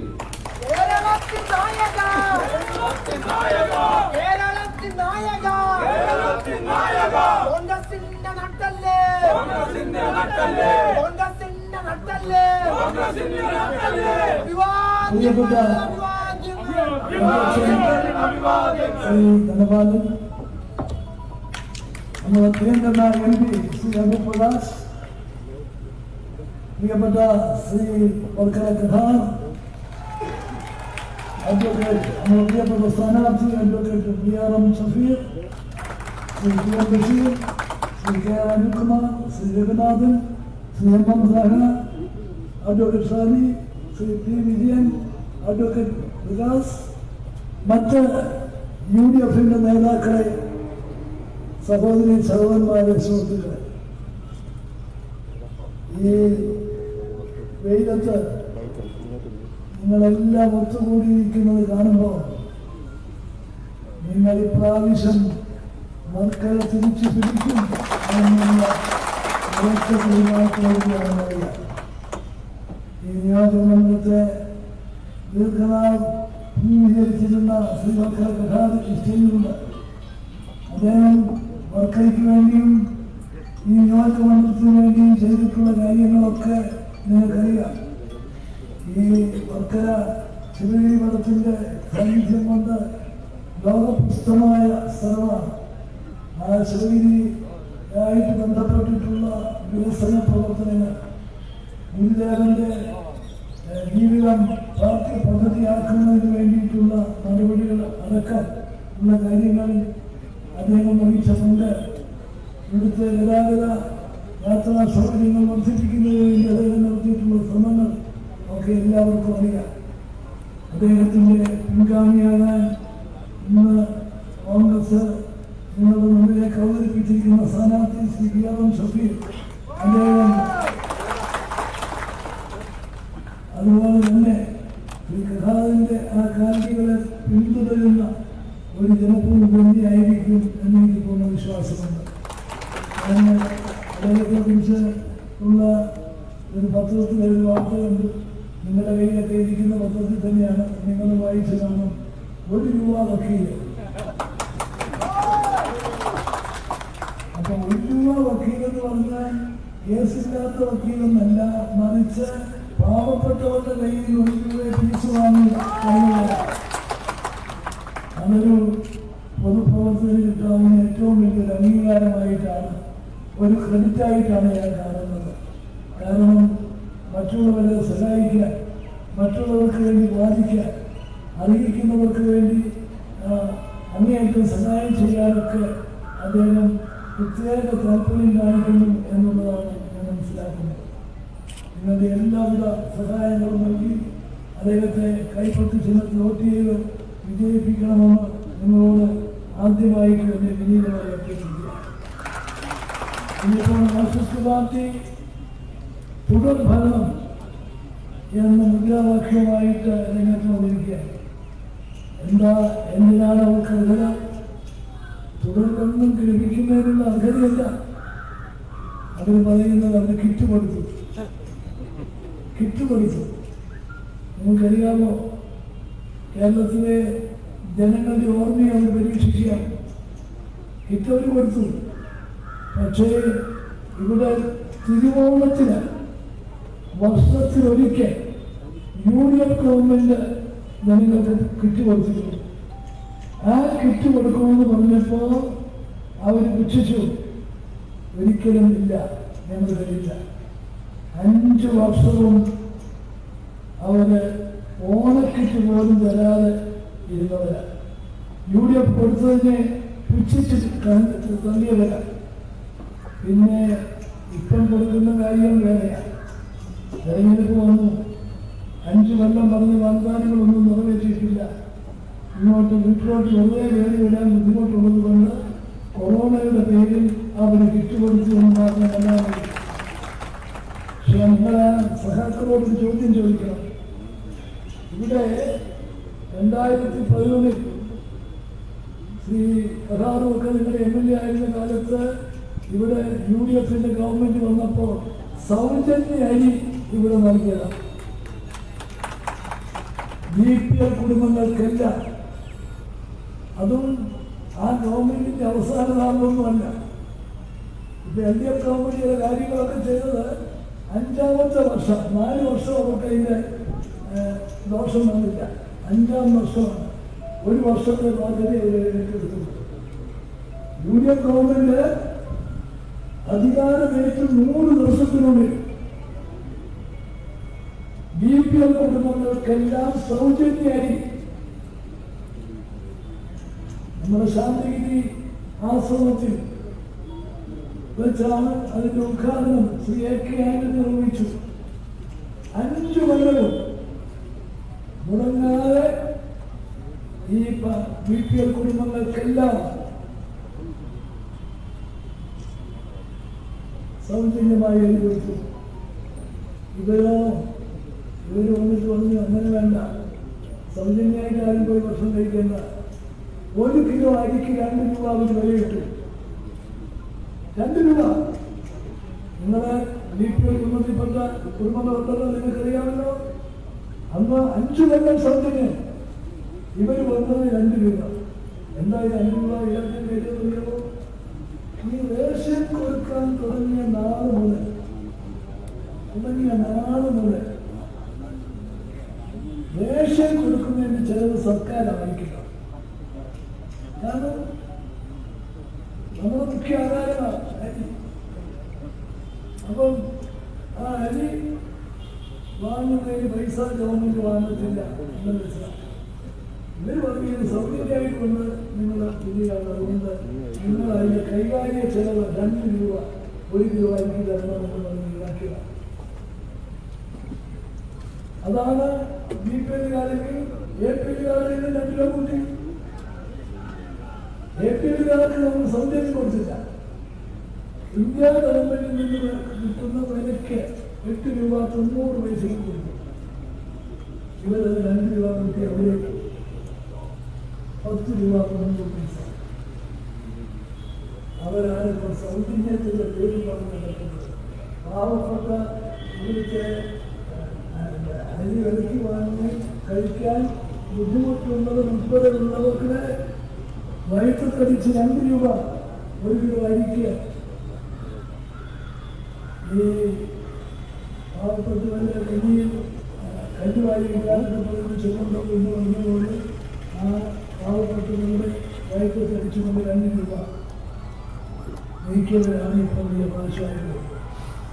പിന്നെ അവര് വലിയ അവകാശവാദം ഞങ്ങൾ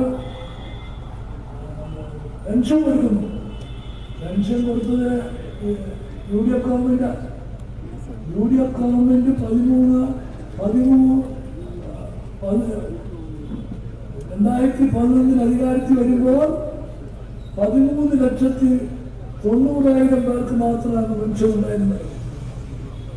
5 വർഷം അധികാരത്തിൽ നിന്ന് പോരുന്ന സമയത്ത് 13.9 ലക്ഷം എന്നുള്ളത് 38 ലക്ഷമായിട്ട് വർദ്ധിച്ചു.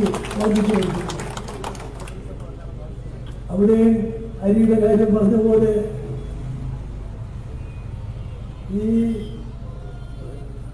ഈ പെൻഷൻ വാങ്ങിക്കുന്നവര് പാവങ്ങളാണ്, വേറെ വരുമാനമൊന്നും ഇല്ലാത്തവര്. അവർ സംസ്ഥാന ഗവൺമെന്റിനോട് ഒരു അപേക്ഷ നടത്തി. ഒരു അപേക്ഷ തന്നു. നിങ്ങൾക്കറിയാം, ഈ ജനസമ്പർക്ക പരിപാടി ചെന്നപ്പോൾ കിട്ടിയ പരാതിയാണ്. എന്താണ്? ഞങ്ങൾ കശുവണ്ടി തൊഴിലാളികളാണ്, ഞങ്ങൾ കയറി ഇരിക്കുന്ന തൊഴിലാളികളാണ്. അങ്ങനെ വിവിധ ജോലി പങ്കെടുക്കുന്നവർ വന്നിട്ട് ഞങ്ങളിങ്ങനെയാണ്. ഞങ്ങൾക്കൊരു ചെറിയ പെൻഷനുണ്ട്. ഇപ്പം വാർദ്ധക്യകാല പെൻഷന്റെ പേരിൽ അല്ലെങ്കിൽ വിധവാ പെൻഷന്റെ പേരിൽ ഞങ്ങൾക്ക് ആ പെൻഷൻ കിട്ടുന്നില്ല. ഞങ്ങൾക്ക് അതുകൂടെ മേടിക്കാൻ അനുവദിക്കണം. അപ്പൊ എന്താ? MLA-മാർ പെൻഷനുണ്ട്. MLA-മാര് അധ്യാപകരായിട്ട് ജോലി ചെയ്തിട്ടുണ്ടെങ്കിൽ അതിന് പെൻഷൻ കിട്ടുന്നുണ്ടെങ്കിൽ ആ പെൻഷന് കിട്ടും, MLA പെൻഷനും കിട്ടും. ഒരു സർക്കാർ ഉദ്യോഗസ്ഥർ റിട്ടയർ ചെയ്തതിനു ശേഷമാണ് MLA ആയെങ്കിൽ സർക്കാരിന് പെൻഷനും കിട്ടും, MLA സ്ഥാനം കഴിയുമ്പോൾ MLA പെൻഷനും കിട്ടും. അത് MLA-മാർക്കും ഉന്നത ആളുകൾക്കൊക്കെ പെൻഷൻ കിട്ടാമെങ്കിൽ എന്തുകൊണ്ട് ഈ 300 രൂപ ഇന്നൊന്നായി കൂടിയിട്ടുണ്ട്. UDF തന്നെ കൂട്ടി 300 രൂപ വാങ്ങുന്ന പാവപ്പെട്ട തൊഴിലാളിക്ക് ആ 300 രൂപ മേടിച്ചാൽ തെറ്റാണോ? UDF ഗവൺമെന്റ് 2 പെൻഷൻ വാങ്ങാൻ തീരുമാനിച്ചു. ഈ ഗവൺമെന്റ് വന്നു, അത് നിർത്തലാക്കി. 2 പെൻഷൻ പാടില്ല. അപ്പൊ കേട്ടാൽ തോന്നുന്നു ഏതാണ്ട് വലിയ അന്യായം, ഏതാണ്ട് വലിയൊരു കള്ളത്തരം കാണിച്ചവരായി. 2 പെൻഷൻ, 1 പെൻഷനെ അർഹതയുള്ളൂ. അപ്പൊ അർഹതയില്ലാത്ത എന്തോ കൂടി അവർ മേടിച്ചു എന്നൊരു പ്രതീതിയൊക്കെ വരുത്തി വലിയ വർത്തമാനം, വലിയ ഒരു UDF ഗവൺമെന്റ് എന്തോ തെറ്റ് ചെയ്ത് തെറ്റില്ല. ആ തെറ്റ് ഇനിയും UDF ഗവൺമെന്റ് അധികാരത്തിൽ വന്നാൽ ആവർത്തിക്കുമെന്നുള്ള കാര്യത്തിൽ സംശയമില്ല. സാമ്പത്തികമായി സമ്പത്തുള്ളവർക്കൊക്കെ മേടിക്കാം. പാവപ്പെട്ട തൊഴിലാളിക്കും കശുവണ്ടി തൊഴിലാളിക്കും വാങ്ങാൻ, കൺസ്ട്രക്ഷൻ തൊഴിലാളിക്കും ഒന്നും വാങ്ങാൻ പാടില്ലെന്ന് പറഞ്ഞാൽ ശരിയല്ല.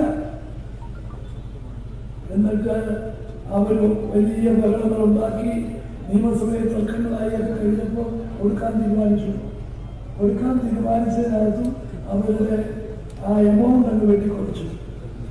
പുതിയ വർധനവിന്റെ പൈസ കൊടുക്കാതെ അവരാണ് ഇപ്പം പെൻഷന്റെ കാര്യത്തിൽ വലിയ വർത്തമാനം പറയുന്നത്.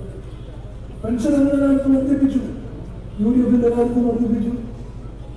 UDFിന്റെ കാലത്ത് വർദ്ധിപ്പിച്ചത്രയും വർദ്ധനവ് ഇവരുടെ 5 വർഷം ഉണ്ടാക്കിയിട്ടില്ല.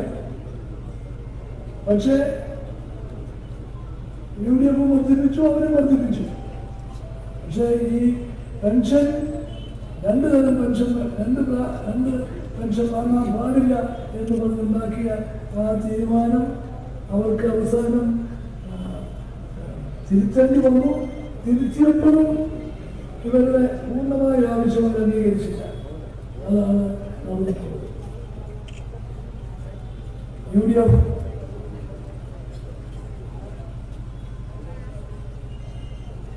മാനിഫെസ്റ്റോ, ഐക്യജനാധിപത്യ മുന്നണിയുടെ മാനിഫെസ്റ്റോ ഇന്ന് നമ്മൾ പ്രസിദ്ധീകരിച്ചിട്ടുണ്ട്.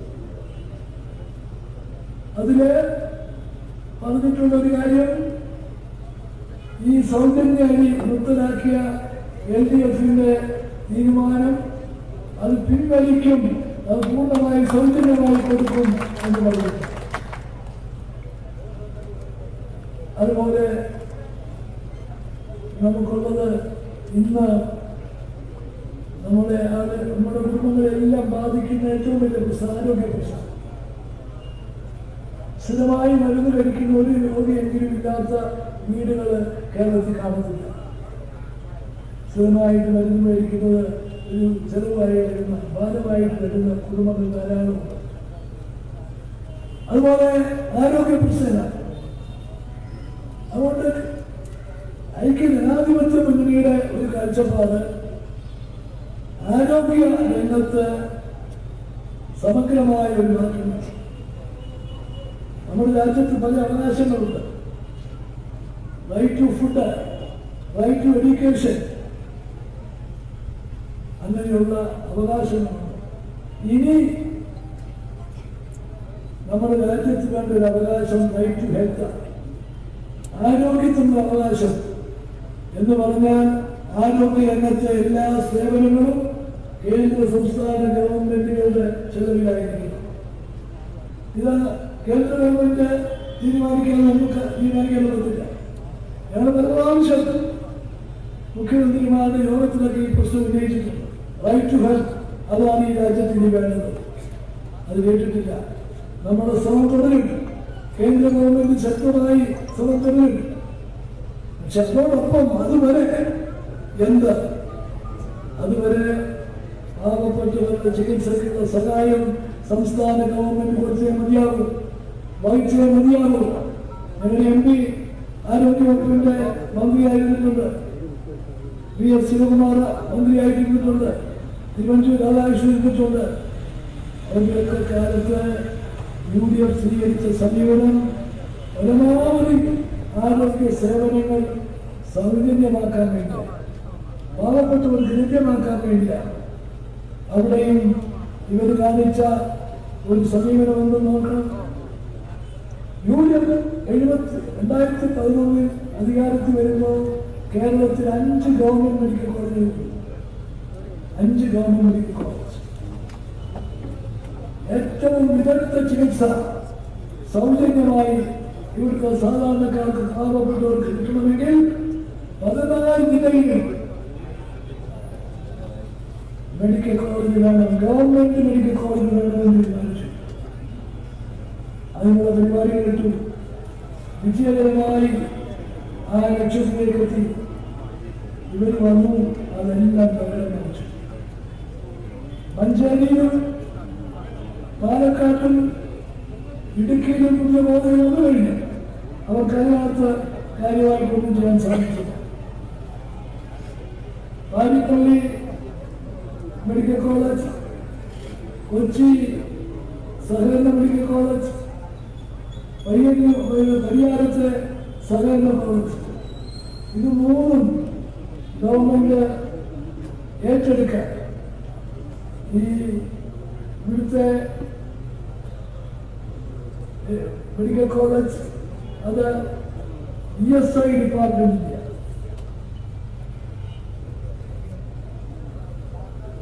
എറണാകുളത്തെയും പരിയാരത്തെയും സഹകരണ മേഖലയിലെ മെഡിക്കൽ കോളേജുകളാണ്. അത് 3 ഏറ്റെടുത്തു. അപ്പൊ 3 6 മെഡിക്കൽ കോളേജ്. പിന്നെ വയനാട്ടിലെ medical college, Kasaragod medical college, ഹോമിയിലെ മെഡിക്കൽ കോളേജ്, ഹോമി ശ്രീ എടവപ്പനാസ് അദ്ദേഹം തന്നെ മുൻകൈ എടുത്ത് കൊണ്ടുവന്നതാണ്. ഈ കോളേജുകളെ തിരുവനന്തപുരത്ത് രണ്ടാമതൊരു മെഡിക്കൽ കോളേജുകളെ കൊണ്ടുവന്നു. ഇതൊക്കെ അവർ പരമാവധി താമസിപ്പിച്ചത് നമ്മൾ കഴിക്കില്ല. എന്താ കാരണം? യൂണിയൻ കൊണ്ടുവന്നു. അതാണ് ഒരു ഗവൺമെന്റ് ചെയ്യുന്നത്. അത് ന്യായമാണെങ്കിൽ, നീതിയാണെങ്കിൽ, അതിനകത്ത് പരാതികളില്ലെങ്കിൽ, ആക്ഷേപങ്ങളില്ലെങ്കിൽ, അഴിമതിയില്ലെങ്കിൽ ജനങ്ങൾക്ക് വേണ്ടി കൊണ്ടുവന്നിട്ടുള്ളതല്ലേ. ഇവരത് ക്യാൻസൽ ചെയ്തു. അതിന്റെ ഫലം എന്താ? കൊറോണ വന്നപ്പോ നമ്മുടെ കാസർഗോഡ് മെഡിക്കൽ കോളേജ് ഉണ്ടായിരുന്നെങ്കിൽ എത്ര ജീവൻ രക്ഷിക്കാമായിരുന്നു. മംഗലാപുരത്ത് അവരുടെ ഗേറ്റ് അടച്ചു. അങ്ങോട്ടും ഇങ്ങോട്ടും വണ്ടി പോകാൻ സമ്മതിക്കില്ല. സംസ്ഥാന ഗവൺമെന്റ് ഇടപെട്ടു, അത് നോക്കി, അത് കേട്ടില്ല. എത്ര പേര് വിദഗ്ധ ചികിത്സ. കാരണം കാസർഗോഡ് ജില്ലയിലെ ആളുകൾ മുഖ്യമായിട്ട് ആശ്രയിക്കുന്നത് മംഗലാപുരത്തെ ആശുപത്രികളെയാണ്. കൊറോണ വന്നപ്പം അങ്ങോട്ട് കയറ്റത്തില്ല മലയാളികളെ. എത്ര പേര് മരിച്ചു. എല്ലാം തയ്യാറായതാ, അവൻ അനുവദിച്ചില്ല. അതുപോലെ വയനാട്, അതിനേക്കാളൊക്കെ നിങ്ങൾക്ക് അനുഭവപ്പെട്ടു, നിങ്ങൾ ഇവിടെയുള്ളവർ അനുഭവപ്പെട്ടിട്ടുണ്ട് ബുദ്ധിമുട്ട്. തിരുവനന്തപുരത്ത് രണ്ടാമതൊരു മെഡിക്കൽ കോളേജുണ്ട്. അത് മുഴുവൻ കെട്ടിടപ്പെടുന്നത് സ്റ്റാഫിനെ നിശ്ചയിച്ച് പ്രിൻസിപ്പലിനെയും അപ്പോയിന്റ് ചെയ്താണ് യൂണിയൻ ഗവൺമെന്റ് അധികാരത്തിൽ പോകുന്നത്. അതിവർ വന്ന് അല്ലാതെ നിർത്തലാക്കി. കൊറോണ വന്നപ്പോൾ ഈ രണ്ട് മെഡിക്കൽ കോളേജ് ഉണ്ടായിരുന്ന ഒരു മെഡിക്കൽ കോളേജ് കൊറോണയ്ക്കും ഒരു മെഡിക്കൽ കോളേജ് മറ്റു ചികിത്സയ്ക്കും വേണ്ടി വെക്കാൻ പറ്റിയില്ല. അപ്പം തിരുവനന്തപുരം മെഡിക്കൽ കോളേജ് മറ്റു രോഗികൾക്ക് എത്തുന്നതാണ് ചികിത്സ നിഷേധിച്ചു. നിഷേധിക്കുന്നത് ആരുടെയും കുറ്റമല്ല, നിർത്തിയില്ല. കൊറോണ രോഗികളുടെ ആശുപത്രിയിലേക്ക് മറ്റു രോഗികളെ കൊണ്ടുവരുന്നത് അപകടമാണ് എന്തെല്ലാം രീതിയിലുള്ള ബുദ്ധിമുട്ടുണ്ടാക്കി. ഇതിനെല്ലാം മാർക്സിസ്റ്റ് പാർട്ടിയുടെ സങ്കുചിതമായ മനസ്സ്. ഈ നാട്ടില് ആര് നല്ലത് ചെയ്താലും നല്ലതല്ലേ, വലിയ എതിർപ്പുണ്ടാകുമോ? പക്ഷെ ഇവരെ എല്ലാത്തിനും എതിർക്കാം. UDF എല്ലാത്തിനും എതിർക്കാൻ UDF കിട്ടില്ല. UDF പോവില്ല. പക്ഷെ അഴിമതി മനസ്സിലാൽ ജനങ്ങളുടെ താല്പര്യങ്ങൾ പരിഗണപ്പെടുത്തിയാൽ തെറ്റായ സമീപനങ്ങൾ എടുത്താൽ എതിർക്കാതിരിക്കാൻ പറ്റില്ല. ഇന്നിപ്പോൾ ഒത്തിരി വാഗ്ദാനങ്ങളുമായി ഇടതു മുന്നണി ഇന്നലെ അവരുടെ ഇറക്കി. അതുപോലെ നടപ്പിലാക്കാനാണ്. നടപ്പിലാക്കിയാൽ തന്നെ അത് 5ാം കൊല്ലത്ത് നടപ്പിലാക്കാനാണ് ഉദ്ദേശിച്ചിരിക്കുന്നത്. അതിനകത്ത് തന്നെ വന്നിട്ടുണ്ട് പെൻഷൻ 2500 രൂപയാക്കും ഘട്ടം ഘട്ടമായിട്ട്. എന്തായി ഘട്ടം? എല്ലാവരും അറിയാം. ഇവിടെ ഗവൺമെന്റ് ഉദ്യോഗസ്ഥന്മാർ ആരെങ്കിലും ഉണ്ട്, അവർക്കറിയാം. അവരുടെ ശമ്പള പരിഷ്കരണം 3 കൊല്ലം മുമ്പ് നടപ്പിലാക്കേണ്ടതാണ്. ഈ ഏപ്രിൽ 1 നടപ്പിലാക്കാറില്ല. എന്തിനാ? പോകുന്ന പോക്കില് അടുത്ത ഗവൺമെന്റിന്റെ സാമ്പത്തിക കാലം അവർക്കൊരു കാലമില്ല. 3 കൊല്ലം നടപ്പിലാക്കേണ്ടതാണ്. ഘട്ടം എന്ന് പറഞ്ഞപ്പം അഞ്ചാം വർഷമാണ് അവരുടെ ഘട്ടം. യാതൊരു സംശയമില്ല. ഞാൻ ദീർഘമായ മറ്റു കാര്യങ്ങളിൽ കിടക്കുന്നില്ല. ഈ തെരഞ്ഞെടുപ്പിൽ ഐക്യജനാധിപത്യ മുന്നണിയെ വിജയിപ്പിക്കണം. പാർലമെന്റ് തെരഞ്ഞെടുപ്പിൽ നിങ്ങളുടെ ഉജ്ജ്വല വിജയമാണ് ഐക്യ ജനാധിപത്യ മുന്നണിക്ക് വേണ്ടിയത്. അതുപോലൊരു വിജയം ഈ തെരഞ്ഞെടുപ്പിൽ നമ്മുടെ പ്രിയപ്പെട്ട സ്ഥാനാർത്ഥി ശ്രീ പിയാദം ഷഫീറിന് നിങ്ങൾ നൽകണം. കൈപ്പറ്റിക്കുന്ന ചോദ്യങ്ങൾ അദ്ദേഹത്തെ വിജയിപ്പിക്കണം. അദ്ദേഹത്തിന്റെ സാന്നിധ്യം അസംബ്ലിയിലും ഇങ്ങനെ പ്രവർത്തന രംഗത്തും ഒരു മുതൽക്കൂട്ടായിരിക്കും. അദ്ദേഹത്തെ വിജയിപ്പിച്ചാൽ അതൊരു നിങ്ങളുടെ ഏറ്റവും നിങ്ങളോട് ഉത്തരവാദിത്വത്തോടുകൂടി പെരുമാറുന്ന പൊതുപ്രവർത്തനം അദ്ദേഹമായിരിക്കും. അദ്ദേഹത്തെ എല്ലാവിധ സഹായങ്ങളും നൽകി വിജയിപ്പിക്കണമെന്ന് ഒരിക്കൽ കൂടി അഭ്യർത്ഥിക്കുന്നു. നമസ്കാരം. ജയ് ഹിന്ദ്.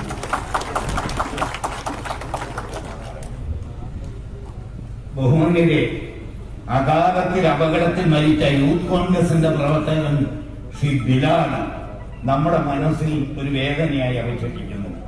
14 വയസ്സിൽ തന്റെ അമ്മയെയും പെങ്ങളെയും പോറ്റാൻ വിദ്യാഭ്യാസം മുടക്കി കൂലിപ്പണയ്ക്ക് ഇറങ്ങിയ ബിലാൽ വൈകുന്നേരങ്ങളിൽ ചുവരെഴുതാനും നമ്മുടെ ബോർഡ് കെട്ടാനും നിൽക്കുന്ന ആ പ്രവർത്തകൻ അകാലത്തിൽ അപകടത്തിൽ മരിച്ചു. ഇടവ മണ്ഡലം കോൺഗ്രസ് കമ്മിറ്റി അതിന്റെ പാസ്ബുക്ക് ബഹുമാന്യനായ നമ്മുടെ നേതാവ് മണ്ഡലം പ്രസിഡന്റുമാർ ശ്രീ അൽത്താഫിന്റെയും ഖീനാദിന്റെയും അതുപോലെ യൂത്ത് കോൺഗ്രസിന്റെ മണ്ഡലം പ്രസിഡന്റ് ശ്രീ ചോട്ടു, ശ്രീ നിസാം, ശ്രീ ജസീബ് എന്നിവരുടെ സാന്നിധ്യത്തിൽ പ്രിയങ്കരിയായ മുൻ പഞ്ചായത്ത് പ്രസിഡന്റ് ഷീല ബീബി, റഹ്മാൻ എന്നിവർ ഈ അദ്ദേഹത്തിന്റെ കുടുംബം ഇതായി പാസ്ബുക്ക് ഇവിടെ വന്ന് ബഹുമാന്യനായ നേതാവിൽ നിന്നും ഏറ്റുവാങ്ങുകയാണ്.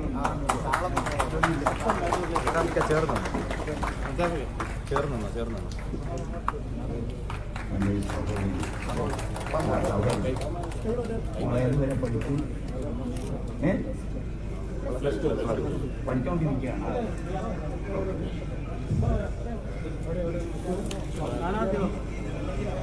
സ്ഥാനാർത്ഥി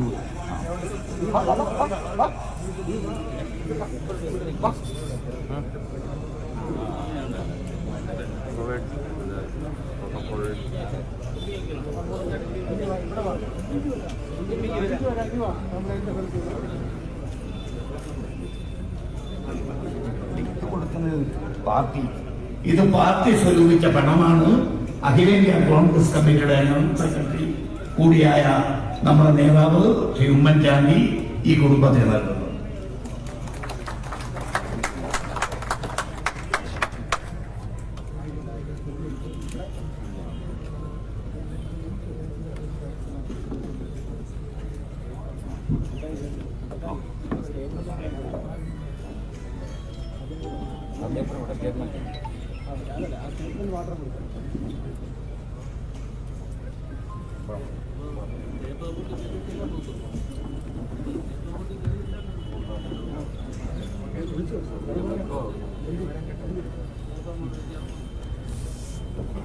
നമ്മുടെ ഈ കൺവെൻഷൻ തുടരുകയാണ്.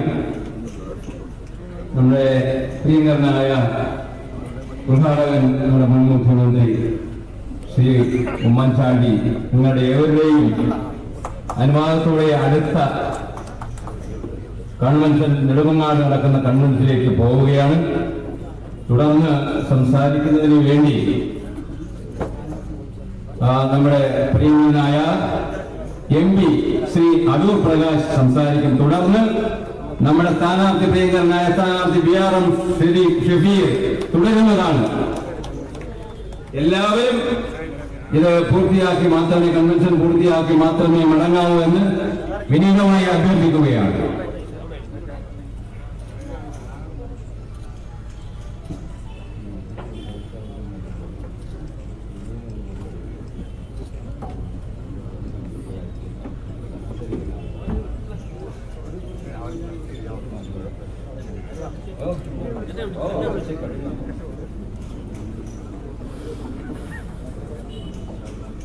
ബഹുമാന്യനായ യോഗത്തിന്റെ അധ്യക്ഷൻ UDF ചെയർമാൻ ശ്രീ ധനപാലൻ, ഏറെ ആദരണീയനായ ഈ കൺവെൻഷൻ ഔപചാരികമായി ഉദ്ഘാടനം ചെയ്ത മുൻ മുഖ്യമന്ത്രിയും ഓൾ ഇന്ത്യ കോൺഗ്രസ് കമ്മിറ്റിയുടെ ജനറൽ സെക്രട്ടറിയുമായ ശ്രീ ഉമ്മൻചാണ്ടി അവർ, ബഹുമാന്യനായ വർക്കല കഹാലൻ SMLA അവർ, ഏറ്റവും പ്രിയപ്പെട്ട നമ്മുടെ സ്ഥാനാർത്ഥി ശ്രീ BRM ഷഫീർ, UDFന്റെ ബഹുമാന്യനായ നേതാക്കളെ, ജില്ലാ കോൺഗ്രസ് കമ്മിറ്റിയുടെ നേതാക്കളെ, ഏറ്റവും പ്രിയങ്കരായിട്ടുള്ള സഹോദരന്മാരെ, സുഹൃത്തുക്കൾ, ഇന്ന് വർക്കല നിയോജകമണ്ഡലത്തിൽ നിന്ന് മത്സരിക്കുന്ന ഏറെ പ്രിയങ്കരനായിട്ടുള്ള DRM ഷഫീറിനെ നല്ല ഭൂരിപക്ഷത്തോടെ വിജയിപ്പിക്കണം എന്ന് നിങ്ങളോട് അപേക്ഷിക്കുവാനാണ് ഞങ്ങൾ എല്ലാവരും ഇവിടെ എത്തിയിരിക്കുന്നത്. ഇന്നത്തെ ഈ ആനുകാലിക രാഷ്ട്രീയ പ്രശ്നങ്ങളെ കുറിച്ച് ബഹുമാന്യനായ ശ്രീ ഉമ്മൻചാണ്ടി ഇവിടെ വളരെ വിശദമായി സംസാരിക്കുകയുണ്ടായി. കേരളത്തിലെ ജനങ്ങളെ കബളിപ്പിച്ചുകൊണ്ട് കഴിഞ്ഞ 5 വർഷക്കാലം മുൻപോട്ട് പോയ ഒരു സർക്കാർ. ഈ സർക്കാരിന്റെ പുതിയ ഒരു മുദ്രാവാക്യം LDF വരും, നേരത്തെ LDF വരും, എല്ലാം ശരിയാക്കും എന്നുള്ളതാണ്. ഇപ്പോൾ വീണ്ടും LDF വരും എന്ന മുദ്രാവാക്യം എഴുതി വെച്ചിരിക്കുന്നു. അതോട് ചേർന്ന് തന്നെ ഒന്നുകൂടി എഴുതി വെക്കണം, LDF വന്നാൽ ഞങ്ങൾ കൈവിട്ട് വരും എന്നുകൂടി എഴുതി വെക്കുന്നത് ഏറ്റവും അനുയോജ്യമായിട്ടുള്ള ഒരു മുദ്രാവാക്യമായി. കേരളത്തിലെ ജനങ്ങളെ കബളിപ്പിക്കുകയാണ്. എന്തിനേറെ പറയുന്നു, മത്സ്യ സമ്പത്ത് നമുക്ക് അവകാശപ്പെട്ട നമ്മുടെ മത്സ്യ സമ്പത്ത് 5000 കോടി രൂപയ്ക്കാണ് അറബിക്കടൽ ഉൾപ്പെടെയുള്ളത് വിറ്റഴിക്കാൻ തീരുമാനിച്ചത്. ആ മത്സ്യസമ്പത്ത് ഓരോ ദിവസവും അധ്വാനം നടത്തി പണിയെടുത്ത് അതിനുവേണ്ടി അഹോരാത്രം പണിയെടുക്കുന്നവരാണ് കടലിൽ പോയി മീൻ പിടിക്കാൻ പോകുന്ന നമ്മുടെ പ്രിയപ്പെട്ട സുഹൃത്ത്. അവരെ എല്ലാവരെയും സാക്ഷി നിർത്തിക്കൊണ്ട് ഒരു കാര്യം ഞാൻ സൂചിപ്പിക്കട്ടെ. ഇവിടെ LDF ഗവൺമെന്റ് നമ്മളെ എല്ലാവരെയും വഞ്ചിച്ചിരുന്നു. കഴിഞ്ഞ ഗവൺമെന്റ് സമയത്ത് 5000 കോടി രൂപയുടെ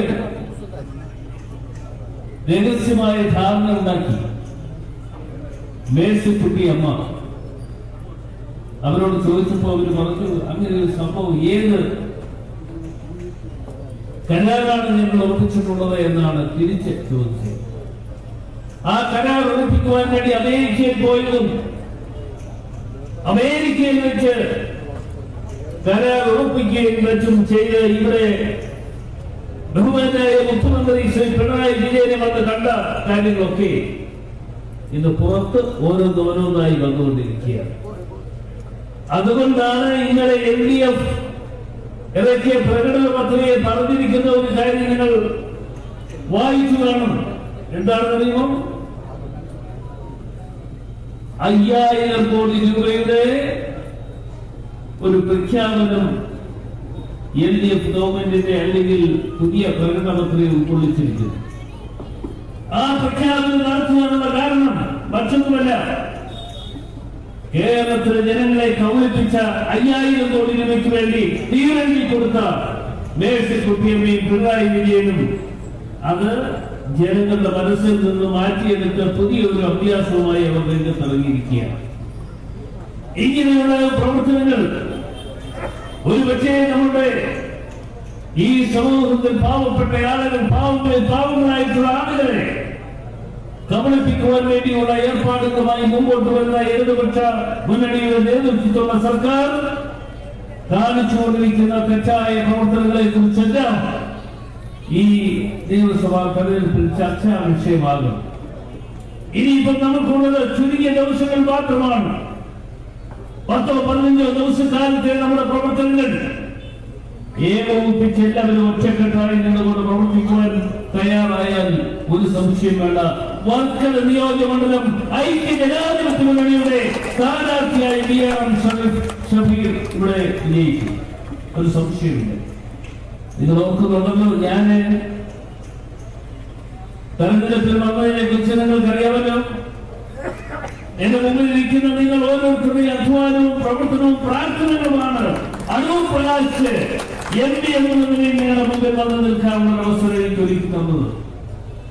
അത് കഴിഞ്ഞ് ഞാൻ നന്ദി പറയാൻ വേണ്ടി നിങ്ങളുടെ മുമ്പിൽ വന്നപ്പോൾ എന്റെ പ്രിയപ്പെട്ട അമ്മമാരും സഹോദരിമാരും മാറി നിന്നുകൊണ്ട് ഒരു ചോദ്യം ചോദിച്ചു, ഇനിയും എന്ന് കാണും എന്നുള്ളതാണ്.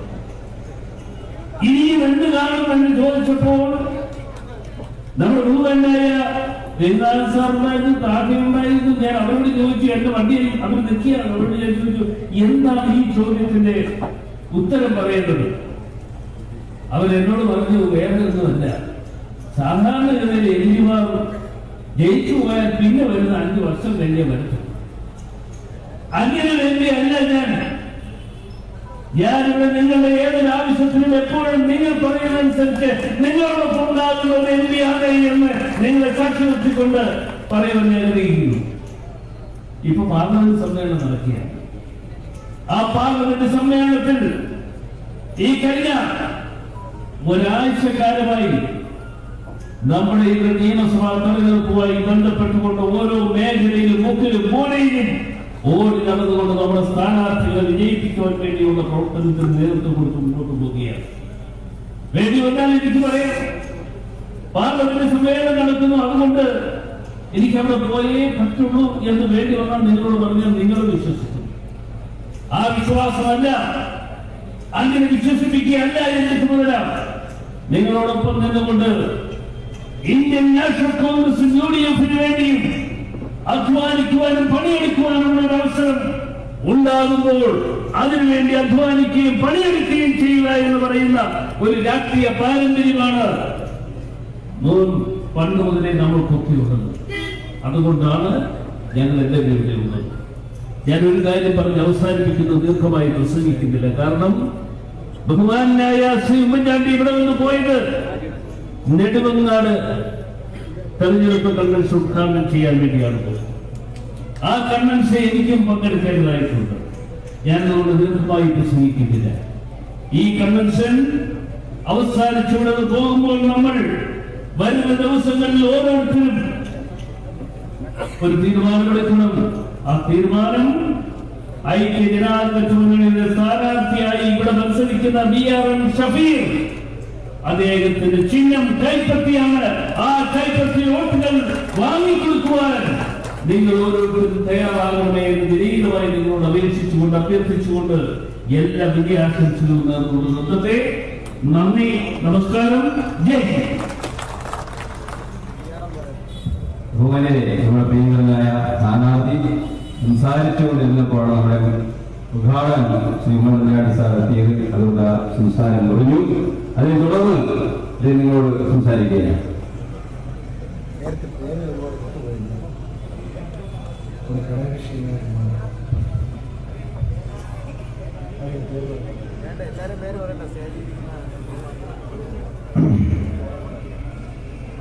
നേരത്തെ ചില പേരുകൾ പറയാൻ വിട്ടുപോയിട്ടുണ്ട്, ക്ഷമിക്കണം. ഭാരതീയ രാഷ്ട്രീയ ജനതാദളിന്റെ UDF-ന്റെ തിരുവനന്തപുരം ജില്ലാ സെക്രട്ടറി ശ്രീ വെട്ടൂർ ജയകുമാർ, NCP-യുടെ ബ്ലോക്ക് പ്രസിഡന്റ് ശ്രീ സുനിൽ സോമൻ, പുതിയ DCC ജനറൽ സെക്രട്ടറിയായി ഇന്ന് ഹൈക്കമാൻഡ് പ്രഖ്യാപിച്ച ഇന്ത്യൻ കോൺഗ്രസിന്റെ മുൻ പാർലമെന്റ് പ്രസിഡന്റ് ശ്രീ പ്രിയപ്പെട്ട സുഹൃത്ത് ശ്രീ ഷിബു വർക്കല, ന്യൂനപക്ഷ കോൺഗ്രസിന്റെ ജില്ലാ പ്രസിഡന്റ് കളത്ര ഉൾപ്പെടെ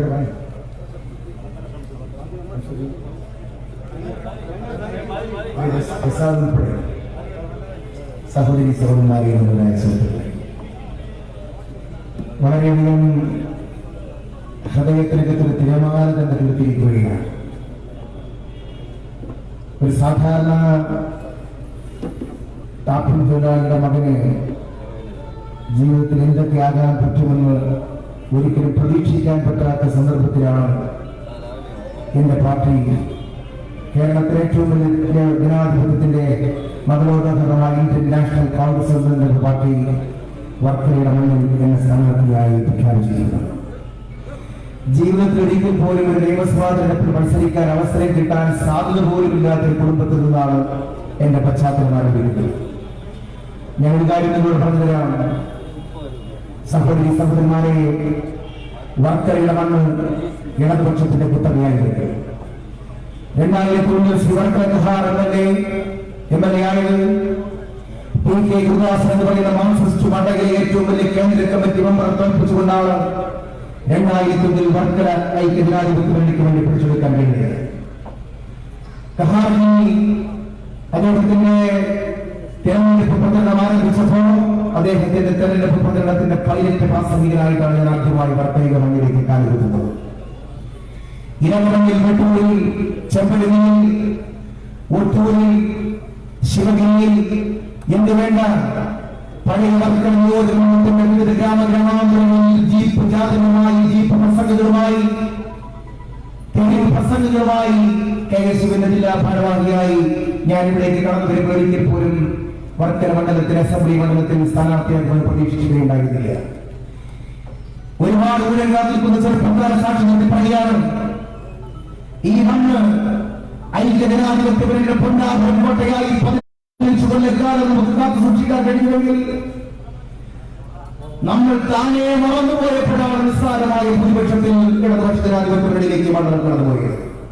കോൺഗ്രസ് പ്രവർത്തകരെ, ഐക്യജനാധിപത്യങ്ങളുടെ സംഘാടകരെ, നിങ്ങൾ ഒറ്റക്കെട്ടായിട്ട് ഒരു മനസ്സോടെ നിങ്ങൾ ബൂത്തിലിറങ്ങിയാൽ മാർക്സിസ്റ്റ് കമ്മ്യൂണിസ്റ്റ് മാറ്റിക്കുന്നവരായിരിക്കും വർക്കലയുടെ മണ്ണിൽ ഐക്യജനാധിപത്യം വേണ്ടിയെ പരാജയപ്പെടുത്താൻ കഴിയില്ല എന്ന് തെളിയിക്കുകയാണ്. നമ്മളോടൊപ്പം നിൽക്കുന്നവർ നെഞ്ചൊന്നിടാതെ കണ്ണുവച്ചുമാതെ കാത്തു സൂക്ഷിക്കുന്ന മണ്ഡലമായി വർക്കലയുടെ മണ്ഡലത്തെ മാത്രമാണ്. രാഷ്ട്രീയ സാഹചര്യം അത്രമാത്രം സ്പോണ്ടേനിയസ് ആണ്. കഴിഞ്ഞ തവണ ശ്രീമാൻ ഉമ്മൻചാണ്ടി സാർ പ്രസംഗിച്ച് കടന്നുപോയി. ബഹുമാനായ ശ്രീ ഉമ്മൻചാണ്ടി സാറിന്റെ ഭരണം 2011 കടന്നു വന്നത് വെറും 2 സീറ്റിന്റെ പിൻബലത്തിലാണ്. 2 സീറ്റിന്റെ പിൻബലത്തിൽ ശ്രീമാൻ ഉമ്മൻചാണ്ടി ഗവൺമെന്റ് ഉണ്ടാക്കുമ്പോ ഒരു മണ്ഡലം നമ്മുടെ വർക്കലയായിരുന്നു, കുട്ടരെ നമ്മുടെ വർക്കലയായിരുന്നു. നാളെ ഒരു സീറ്റ് പോലും നിർണായകമാകുന്ന തെരഞ്ഞെടുപ്പിൽ ഈ വർക്കല മണ്ഡലം നമുക്ക് നഷ്ടപ്പെടാൻ പാടില്ല.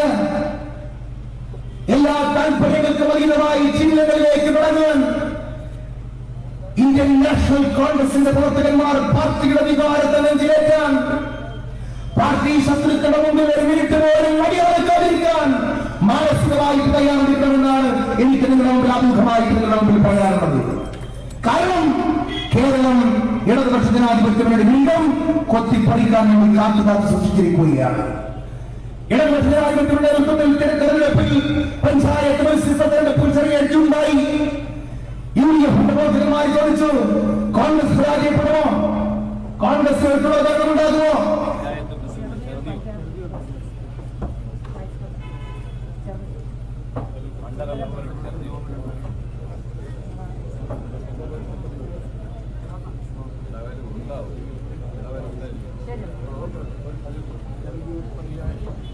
കോൺഗ്രസിന്റെ ഈ ജനാധിപത്യത്തിന്റെ പ്രവർത്തകന്മാരുടെ ഇടയിൽ ഒരു ആശങ്കയുണ്ടായി, ഇടതുപക്ഷം അധികാരത്തിൽ വരുമോ? എന്റെ പ്രിയപ്പെട്ട ശബ്ദ ശ്രമിക്കുന്ന സഹോദരങ്ങളെ, പാർലമെന്റ് തെരഞ്ഞെടുപ്പായി, പഞ്ചായത്ത് തെരഞ്ഞെടുപ്പായി, നിയമസഭാ തെരഞ്ഞെടുപ്പുകളായി കാണാനുള്ള കരുത്തുള്ള മണ്ണാണ് വർക്കലയുടെ മണ്ണ്. കേരളത്തിന്റെ മണ്ണിൽ നിങ്ങൾ തിരിച്ചറിയാൻ തയ്യാറാക്കണം. പാർലമെന്റിൽ 19 സീറ്റുകൾ നമ്മൾ പിടിച്ചിരുന്നു. എന്നാൽ പഞ്ചായത്ത് തെരഞ്ഞെടുപ്പിൽ നമ്മൾ പതറിപ്പോയി. നിയമസഭാ തെരഞ്ഞെടുപ്പുകളിൽ എന്റെ ശബ്ദസാപ്പുറത്ത് നിൽക്കുന്ന സഹാക്കന്മാർ കേൾക്കുന്നുണ്ടാകും. സഹോദരങ്ങളെ, സഹാക്കളെ അറിയുക, 2010 തദ്ദേശ സ്വയംഭരണ സ്ഥാപനങ്ങളിലേക്കുള്ള റിസൾട്ട് പുറത്തു വന്നപ്പോ 70% പഞ്ചായത്തുകൾ UDFന്റെ കയ്യിലാണ്. ആ കണക്ക് നോക്കിയാൽ 2011 കോൺഗ്രസ് 110 സീറ്റുമായി അധികാരത്തിൽ വരണം. 110 സീറ്റുമായി അധികാരത്തിൽ വരണം. 4 മാസം കൊണ്ട് കഴിഞ്ഞപ്പോ തുടർഭരണം സ്വന്തം കാണുന്ന സിദ്ധാന്തങ്ങളുടെ ചോദ്യമാണ്. 4 മാസം കഴിഞ്ഞ റിസൾട്ട് പുറത്തു വന്നപ്പോ നിയമസഭാ തെരഞ്ഞെടുപ്പിൽ UDFന്റെ ഭൂരിപക്ഷം 110 പ്രതീക്ഷിച്ചിടത്തത് 2 മാത്രമാണ്. ഞാൻ എന്തിനാണ് പറഞ്ഞെന്നറിയുമോ? ആർക്കെങ്കിലും മനസ്സിനകത്ത് ആശങ്കയുണ്ടെങ്കിൽ, എന്നെ സന്ദർശിക്കുന്ന ഇടതുപക്ഷത്തിന്റെ സുഹൃത്തുക്കൾക്ക് ആർക്കെങ്കിലും വല്ലാത്ത സന്തോഷമുണ്ടെങ്കിൽ, നിങ്ങൾ അറിയുക, കേരളം വളരെ ബുദ്ധിപൂർവ്വം വോട്ട് ചെയ്യുന്ന മണ്ണാണ്. പാർലമെന്റിൽ 10 ജയിപ്പിച്ചത് കണ്ടുകൊണ്ട് പഞ്ചായത്തിൽ ഇറങ്ങിയാൽ പഞ്ചായത്തിൽ പരാജയപ്പെടുത്തും.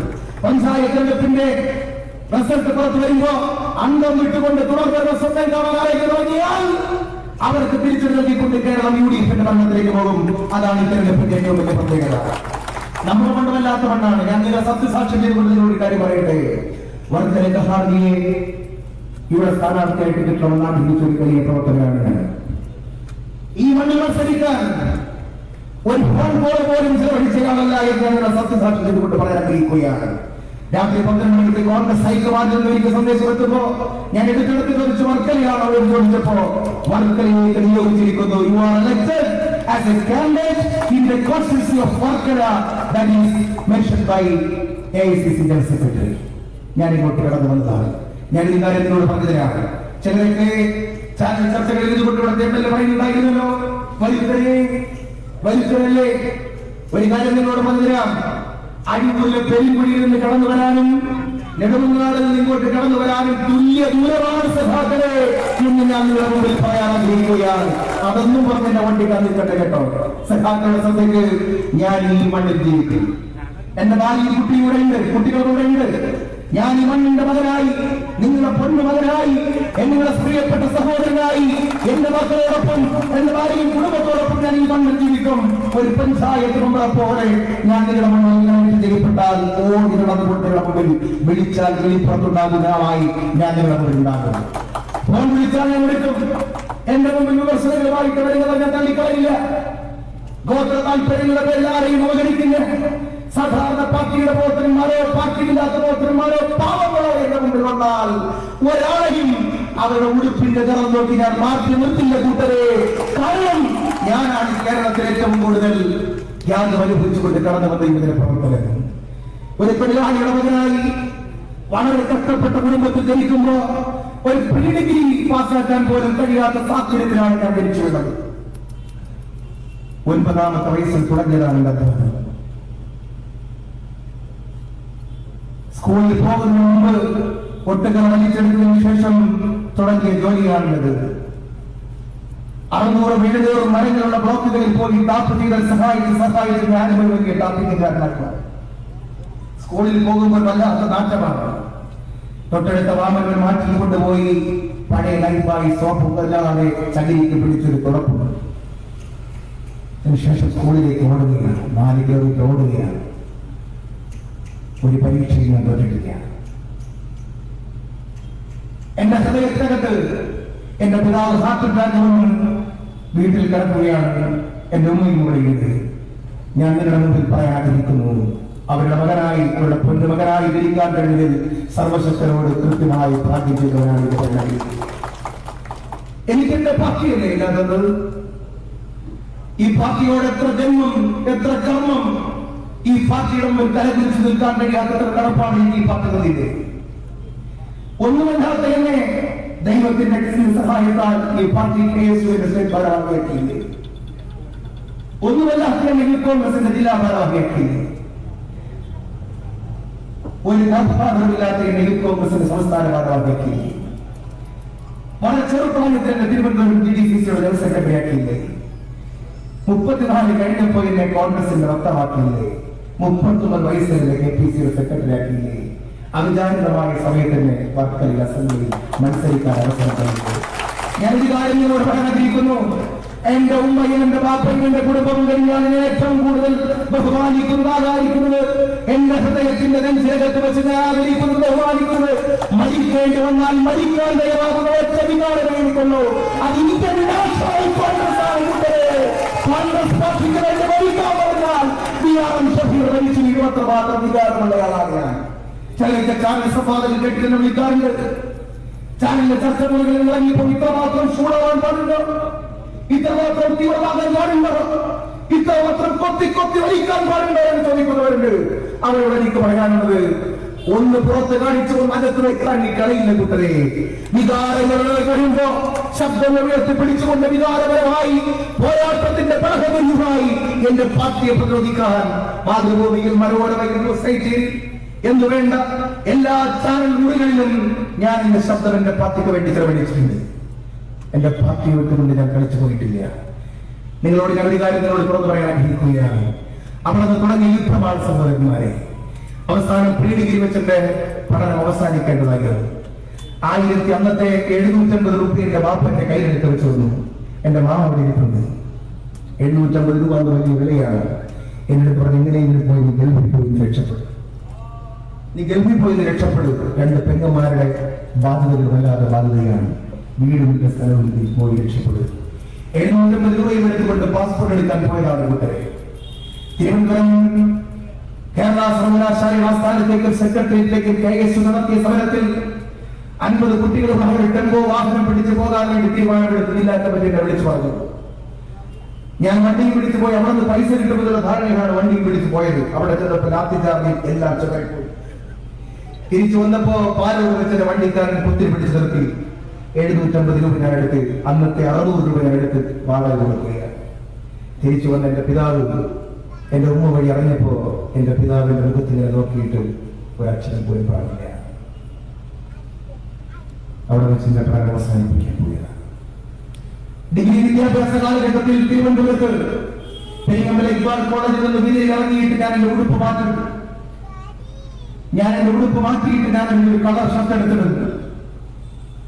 ഓരോ വീടുകളിലേക്ക് ലോഡ് കൊണ്ട് ഇറങ്ങുമ്പോൾ എന്റെ കൂടെ പഠിക്കുന്ന സഹോദരങ്ങളുടെ വീടുകളിൽ, എന്റെ സഹപാഠികളുടെ വീടുകളിലേക്ക് ഞാൻ ടെമ്പോയുടെ കീഴായിട്ട് ലോഡ് കൊണ്ട് ഇറങ്ങുമ്പോൾ ചിലർക്ക് ചിരിക്കാറുണ്ടായിരുന്നു, ചിലർക്ക് സഹതാപത്തോടെ നോക്കുമായിരുന്നു.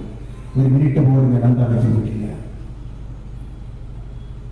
വീണ്ടും പഠിക്കണമെന്ന ആഗ്രഹത്തോടുകൂടിയാണ് തിരുവനന്തപുരത്തേക്ക് കടന്നു വരുന്നത്.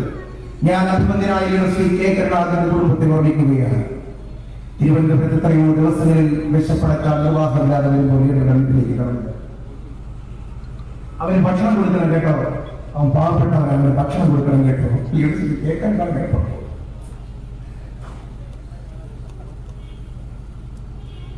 എത്രയോ തവണ ഫീസ് അടയ്ക്കാൻ കഴിയാതെ പഠനം പഴിമുട്ടിയപ്പോ ആ കുടുംബം എനിക്ക് വേണ്ടി കല്യാണിക്ക് ഫീസ് അടച്ചതാണ്. അതുകൊണ്ടാണ് ഞാൻ നിങ്ങളോട് പറഞ്ഞത്, ഈ ശരീരമുണ്ടല്ലോ, ഈ മനസ്സുണ്ടല്ലോ, ഈ എഡ്യൂക്കേഷൻ യോഗ്യതകളുണ്ടല്ലോ, അതെല്ലാം എന്റെ പാർട്ടി കൊണ്ടാണ് കൂട്ടരെ. എന്റെ പാർട്ടി എനിക്ക് തന്നതാണ് കൂട്ടരെ. നേരത്തെ ഉമ്മൻചാണ്ടി സാർ 1 രൂപയുടെ വക്കീലിന്റെ കഥ പറഞ്ഞു. ഇളമങ്ങാട് കോടതിയിൽ വരുന്നവർക്കറിയാം, ഒത്തിരി കേസുള്ള വക്കീലാണ് ഞാൻ. എന്നെ പുകഴ്ത്തേണ്ട കാര്യമില്ല, പക്ഷേ ഞാൻ ഇന്നും സമ്പന്നനായി. ചെരുപ്പില്ലാത്തവർ, ഉടുപ്പില്ലാത്തവർ, കരം കയറിയടിച്ച് ഉടുപ്പിട്ടവർ, ഒത്തിരി അമ്മമാർ കടുക്കരിട്ടത് കൊച്ചുപൊട്ട് കമ്മൽ പോലും ഇല്ലാത്തവർ എന്റെ മുമ്പിലേക്ക് വരുന്നു. അവർ എന്റെ മുമ്പിൽ നിന്ന് കരയും. കരഞ്ഞ് വിളിച്ചിട്ട് പറയും, സാറേ പൈസ ഇല്ല സാറേ, എന്റെ മോനെ ഇറക്കണേ സാറേ എന്ന് പറയുമ്പോ അവരുടെ മുമ്പിൽ എന്താണ് പറയാൻ പറ്റുന്ന സഹോദരങ്ങളെ? പണമില്ലാത്തതിന്റെ പുറത്ത് ട്യൂഷൻ സെന്ററിൽ നിന്ന് പലതവണ ഇറക്കി വിടപ്പെട്ട ഞാൻ അവരുടെ മുമ്പിൽ എന്താണ് പറയേണ്ടത്? പ്രൊഫഷണൽ എത്തിക്സിന്റെ ഭാഗമായി ഞാൻ പറയും, 1 രൂപ അവിടെ വെക്കൂ, ഫീസായിട്ട് എടുക്കൂ, മോന്റെ കേസ് ഞാൻ തരാം. അങ്ങനെ 100 അമ്മമാരുടെ കണ്ണുനീര്, അവരുടെ പ്രാർത്ഥനയും കൊണ്ട് വളർന്നു വന്ന സ്ഥാനാർത്ഥിയാണ് ഞാൻ നിങ്ങളുടെ മുമ്പിൽ പറയാനായിരിക്കും. എനിക്കറിയാം ബിഷപ്പിന്റെ വേദനകൾ, എനിക്കറിയാം. രാവിലത്തെ ബ്രേക്ക്ഫാസ്റ്റും ഉച്ചലത്തെ ലഞ്ചും കഴിക്കാൻ പറ്റില്ലാതെ വരുമ്പോ ഇതിനിടയിൽ ഒരു ചായ കൂടി ഇത് അഡ്ജസ്റ്റ് ചെയ്യാൻ വേണ്ടിയിട്ടാണ്. ഞാൻ ഇന്ന് ഇലകമണ്ണിൽ പോയപ്പോൾ അവിടുത്തെ പാവപ്പെട്ട മക്കൾ പഠിക്കാൻ നിവർത്തിയില്ലാതിരിക്കുന്നതാണ് അമ്മ എന്നോട് പറഞ്ഞു. ഞാൻ പറഞ്ഞു, ജയിച്ചാലും തോറ്റാലും വരൂ, ഒരൊറ്റ പാവങ്ങളെങ്കിലും ഞങ്ങൾ തള്ളിക്കളയില്ല കേട്ടോ. കാരണം ആ സാധുക്കളുണ്ടല്ലോ, മണ്ണിൽ പണിയെടുക്കുന്നവർ, കർഷകർ, കർഷക തൊഴിലാളികൾ, മത്സ്യത്തൊഴിലാളികൾ, ഭാരം വലിക്കുന്നവർ, കണ്ണീരിന്റെ കഥനകഥകൾ പറയുന്നവർ 10,000-കളുണ്ടല്ലോ. അവരുടെ ലോകം, അവരിൽ ഈ ഭൂമിയുടെ അവകാശികളാണ്, അവർക്കുള്ളതാണ് ഈ ഭൂമി എന്ന് വിശ്വസിക്കുന്ന വലിയ പ്രവർത്തകരാണ് സഹോദരങ്ങളെ. ഞാൻ ഇന്നുണ്ടാക്കും, ഞാൻ ഇന്നെ തന്നെ സമർപ്പിക്കുകയാണ്. എന്റെ ശതം അപ്പുറത്തുൽപ്പുത എതിർ രാഷ്ട്രീയ പ്രസ്ഥാനത്തിന്റെ വക്താക്കന്മാർ കേൾക്കുന്നുണ്ടാകും. ഞാൻ തുറന്നു പറയാൻ ആഗ്രഹിക്കുകയാണ്, 2 സാമ്പത്തിക മലകളുടെ മുമ്പിലാണ് ഈ നീതിനായകർ മത്സരിക്കാൻ വേണ്ടി വന്നിരിക്കുന്നത്. 2 കോടീശ്വരന്മാർക്കെതിരായിട്ടാണ് ഞാൻ ഈ പ്രമുഖർ നോക്കിക്കൊണ്ട് മുന്നോട്ട് പോകേണ്ടത്. കുറവുകൾ ഒത്തിരി ഉണ്ടാകുന്നുണ്ട്. പണ്ട് ചോദിച്ചു, മെറ്റീരിയൽസ് ഒന്നും വരുന്നില്ല, എന്തേ മെറ്റീരിയൽസ് ഇറങ്ങാത്തത്? അവിടെ 4 ബോർഡ് വെച്ചു, പോർട്ടിക്സ് വെച്ചു, 10 ബോർഡ് വെച്ചു. പ്രവർത്തകൻ ചോദിക്കുമ്പോൾ ഞാൻ നിശബ്ദമായിരിക്കും. എനിക്ക് നിങ്ങളുടെ മുമ്പിൽ ഉത്തരവില്ല. പക്ഷെ എനിക്കൊരു കാര്യം ഉറപ്പുണ്ട്, വലിയ കോടീശ്വരന്മാരെ ജനശക്തി പരാജയപ്പെടുത്തിയ മണ്ണാണ് കേരളമണ്ണ്. ആ കേരളമണ്ണിന്റെ ഭാഗമാണ് അവസരത്തിൽ എനിക്ക് പറയാനുള്ളത്. എന്റെ ശബ്ദമപ്പുറത്ത് കേൾക്കുന്ന സോഷ്യലിസ്റ്റുകളെ, കമ്മ്യൂണിസ്റ്റുകളെ, ജീവിതം കൊണ്ടാണ് ഒരാൾ കമ്മ്യൂണിസ്റ്റ് ആവുന്നതെങ്കിൽ ഞാൻ ഉത്തമനായ കോൺഗ്രസ് പ്രവർത്തകരായി കൊണ്ട് പറയുകയാണ്, അപ്പുറത്ത് നിൽക്കുന്ന സ്ഥാനാർത്ഥിയുടെ നേരെ ഞാൻ ചൂണ്ടിക്കൊണ്ടുവന്ന് പറയുകയാണ്, ആരുമല്ല, അവരാരുമല്ല ഉത്തമമായ കമ്മ്യൂണിസ്റ്റ്. യഥാർത്ഥ കമ്മ്യൂണിസ്റ്റിൽ നിൽക്കുന്ന ഞാനാണ് ഇന്നിവിടുത്തെ സിദ്ധാർത്ഥിയുടെ മുമ്പിൽ പറയാൻ ഞാൻ അവസരത്തിന്റെ മുമ്പിൽ കൂടിക്കാൻ ആഗ്രഹിക്കുകയാണ്. ഞാൻ നിങ്ങളുടെ മുമ്പിൽ ഉണ്ടാക്കുന്നത്, നിങ്ങളുടെ പൊന്നു മോനായി ഞാൻ നിങ്ങളുടെ മുമ്പിൽ ഉണ്ടാക്കുന്നു. എന്റെ ചേച്ചിമാരുടെയും മുത്തമാരുടെയും പൊന്നു സഹോദരൻ ആങ്ങളയായി ഞാൻ ഉണ്ടാക്കുന്നു. എന്റെ ഉപ്പമാരുടെയും പിതാമഹന്മാരുടെയും കൂടെ ഞാൻ ഉണ്ടാകും. ഒരു തലക്കരവും ഞാൻ കാണിക്കില്ല കേട്ടോ. ഞാൻ ജയിച്ചു വന്നാലും ഒരു പരിവേഷവും ഞാൻ എടുക്കില്ല കേട്ടോ. എന്റെ മുമ്പിൽ വരുന്ന ഒരാളെയും തള്ളി മാറ്റില്ല കേട്ടോ. കാരണം അത്രമാത്രം തീഷ്ണമായ ജീവിത സാഹചര്യത്തിലൂടെ കടന്നു വന്ന ഒരാളെന്ന നിലയിൽ ഈ പാവങ്ങളോട് നന്ദിയുള്ളവരായിരിക്കുമെന്ന് അവസരത്തിൽ പറയാൻ ആഗ്രഹിക്കുകയാണ്. നമുക്ക് കേരളത്തെ മാറ്റിമറിക്കണ്ടേ? നമ്മുടെ കേരളത്തെ മാറ്റിമറിക്കാൻ ഒരു തുടർ ഭരണത്തിന് വേണ്ടി നിങ്ങൾക്ക് 10 സീറ്റ്, ഞങ്ങൾക്ക് തുടർ ഭരണം, ഞങ്ങൾക്ക് തുടർ ഭരണം, നിങ്ങൾക്ക് 10 സീറ്റ് എന്ന ധാരണ ഉപയോഗപ്പെട്ടുകൊണ്ട് കോൺഗ്രസിനെ തകർക്കാൻ, കോൺഗ്രസ് മുക്തമായ കേരളത്തെ സ്വപ്നം കാണുവാൻ പലരും ശ്രമിക്കുമ്പോ മതേതരത്വം കേരളം വർക്കര ഉൾപ്പെടെ എന്നെ രക്ഷപ്പെടുത്തുമെന്ന് പ്രതീക്ഷിക്കുകയാണ്. ഞാൻ പ്രചരണം തുടങ്ങിയത് മഹാനായ മാനവ ഗുരു ശ്രീനാരായണ ഗുരുദേവന്റെ പവിത്രമാക്കപ്പെട്ട ശിവഗിരിയുടെ മണ്ണിൽ നിന്നുകൊണ്ടാണ് ഞാൻ പ്രചരണം ആരംഭിച്ചത്. ശിവഗിരിക്ക് വേണ്ടി നിങ്ങൾ എന്ത് ചെയ്തു? ചോദ്യം നിങ്ങൾ ഉന്നയിക്കുകയാണ്. ഇന്നലെ തൃക്കോടിയേറ്റ് നടന്നു. ജനാർദ്ദന സ്വാമി ക്ഷേത്രം, പവിത്രമാക്കപ്പെട്ട ജനാർദ്ദന സ്വാമി ക്ഷേത്രത്തിലെ തൃക്കോടിയേറ്റ് നിലയായിരുന്നു. നാടിന്റെ നാനാഭാഗത്തു നിന്നും വർക്കല ക്ഷേത്രം, വർക്കല ക്ഷേത്രം, വർക്കല ക്ഷേത്രം എന്ന ബോർഡ് വെച്ച ചുവന്ന വണ്ടികൾ വന്നിരുന്ന സ്ഥലമാണത്. ഇന്ന് ചുവന്ന വണ്ടികൾ വരുന്ന 100 കണക്കിന് ഭക്തജനങ്ങൾ വരുന്ന മണ്ണിൽ അവർക്ക് വേണ്ടിയിട്ട് ഒരു ടോയ്ലറ്റ് സൗകര്യം പോലും ഗവൺമെന്റ് ചെലവിൽ ആ ജനാർദ്ദന സ്വാമി ക്ഷേത്രത്തിന് റോഡില്ല എന്ന് പറയുമ്പോ വികസനത്തെക്കുറിച്ചുള്ള കാഴ്ചപ്പാടുകളിൽ സ്വയം തിരുത്താൻ തയ്യാറാണ്. ബസ് ബോർഡുകൾ 15-16 അടി പൊക്കത്തിൽ ബസ് ബോർഡുകൾ നിരത്തി വെക്കുന്ന ജനനായകന്മാരെ നിങ്ങൾ കണ്ടവർ. ഞങ്ങളുടെ ജനനായകൻ ശ്രീ വർക്കല കഹാർ 10 കോടി രൂപയിൽ ആദ്യത്തെ 2 കോടി ചെലവഴിച്ചുകൊണ്ട് തുടക്കം പൊടിച്ച ഇടവയിലെ വെട്ടൂരിലെ പാവപ്പെട്ടവർ കണ്ണമ്പയുടെ ആളുകൾ വർക്കലയിലേക്ക് കടന്നു വരണമെങ്കിൽ മിനിറ്റ് വെച്ചാണ് റെയിൽവേ ക്രോസുകൾ നടന്നുകൊണ്ടിരിക്കുന്നത്. റെയിൽവേ ലൈൻ കടന്നു വരാൻ പലതവണ ക്രോസിംഗാണ്. പരിഹാരം എന്താണ്? കഴിഞ്ഞ ഗവൺമെന്റ് കാലഘട്ടത്തിൽ ശ്രീ വർക്കല കഹാർ കൊണ്ടുവന്ന വർക്കല ബൈപ്പാസ് ഒരു കല്ലെടുത്ത് വെച്ചോ. നിങ്ങൾ വികസനത്തെ കുറിച്ച് വല്ലാതെ സംസാരിക്കുന്നുണ്ടല്ലോ, നിങ്ങൾ വികസനത്തെ കുറിച്ച് സംവാദം സംഘടിപ്പിക്കുന്നുണ്ടല്ലോ. ഇടതുപക്ഷത്തിനോട് എന്റെ ചോദ്യം, വർക്കല കഹാർ അദ്ദേഹത്തിന്റെ ഭാവനയിൽ വിളിച്ചെടുത്ത കണ്ണമ്പയെയും ഇടവയെയും അവരങ്ങനെ റെയിൽവേ ക്രോസിംഗിന് അപ്പുറത്തുള്ള ജനതയെ ഇവിടെയുമായി സുഗമമായി സഞ്ചാരയോഗ്യമാക്കാൻ കൊണ്ടുവന്ന വർക്കലയിലെ ബൈപ്പാസ് ഒരു കല്ലെടുത്തെടുക്കാൻ കഴിഞ്ഞിട്ടുണ്ടോ? എന്റെ ചോദ്യമാണ്. സംവാദത്തിന് വിളിക്കുകയാണ്. പൈതൃക പട്ടികയിൽ പെടുത്തേണ്ട സ്ഥലമല്ലേ ശിവഗിരിക്ക് അപ്പുറത്തുള്ള പാവനാശം? ഇടിഞ്ഞിന്റെ തായി വീഴുകയാണ് ക്ലിഫ്. സംരക്ഷിക്കാൻ നിങ്ങൾ നിലപാടെടുക്കും. എന്ത് നിലപാട് നിങ്ങൾ എടുക്കും? പറയട്ടെ, നിങ്ങൾ പറയേണ്ടി വരും. ലോക പൈതൃക തീർത്ഥാടന കേന്ദ്രമായി പ്രഖ്യാപിക്കേണ്ട മണ്ണാണ് ശിവഗിരി എന്ന മണ്ണ്. ഈ കേരളത്തിൽ ഇനി ഒരു ജില്ല ഉണ്ടാകുന്നതെങ്കിൽ എല്ലാ വലിയ തീർത്ഥാടന കേന്ദ്രങ്ങളിലും ജില്ലകളായി പ്രഭാവിച്ചിട്ടുണ്ട്. ജില്ലകളായി പ്രഭാവിച്ചിട്ടുണ്ട്. ഞാൻ നിങ്ങളോട് പറയുകയാണ്, ശിവഗിരി ലോക പൈതൃക തീർത്ഥാടന കേന്ദ്രമായി പ്രഖ്യാപിക്കേണ്ട സമയം എത്രയും അതിക്രമിച്ചിരിക്കുക. നമുക്ക് മുന്നോട്ട് പോകണ്ടേ? ഞാൻ ഇന്നലെ ചെലക്കൂർ പള്ളിയിൽ പോയിരുന്നു. അവിടെയായിരുന്നു വെള്ളിയാഴ്ച. ചെലക്കൂർ പള്ളിക്ക് അപ്പുറത്ത് 100 മത്സ്യത്തൊഴിലാളികളോടൊപ്പം ഞാൻ ഇന്ന് വരവേരിച്ചു. അവരോടൊപ്പം ഉണ്ടായിരുന്നു. അവിടെ ചെന്നപ്പോ അവർ പറഞ്ഞു, ഞങ്ങൾക്ക് ഇവിടെ വള്ളം ഇറക്കാൻ കഴിയുന്നില്ല.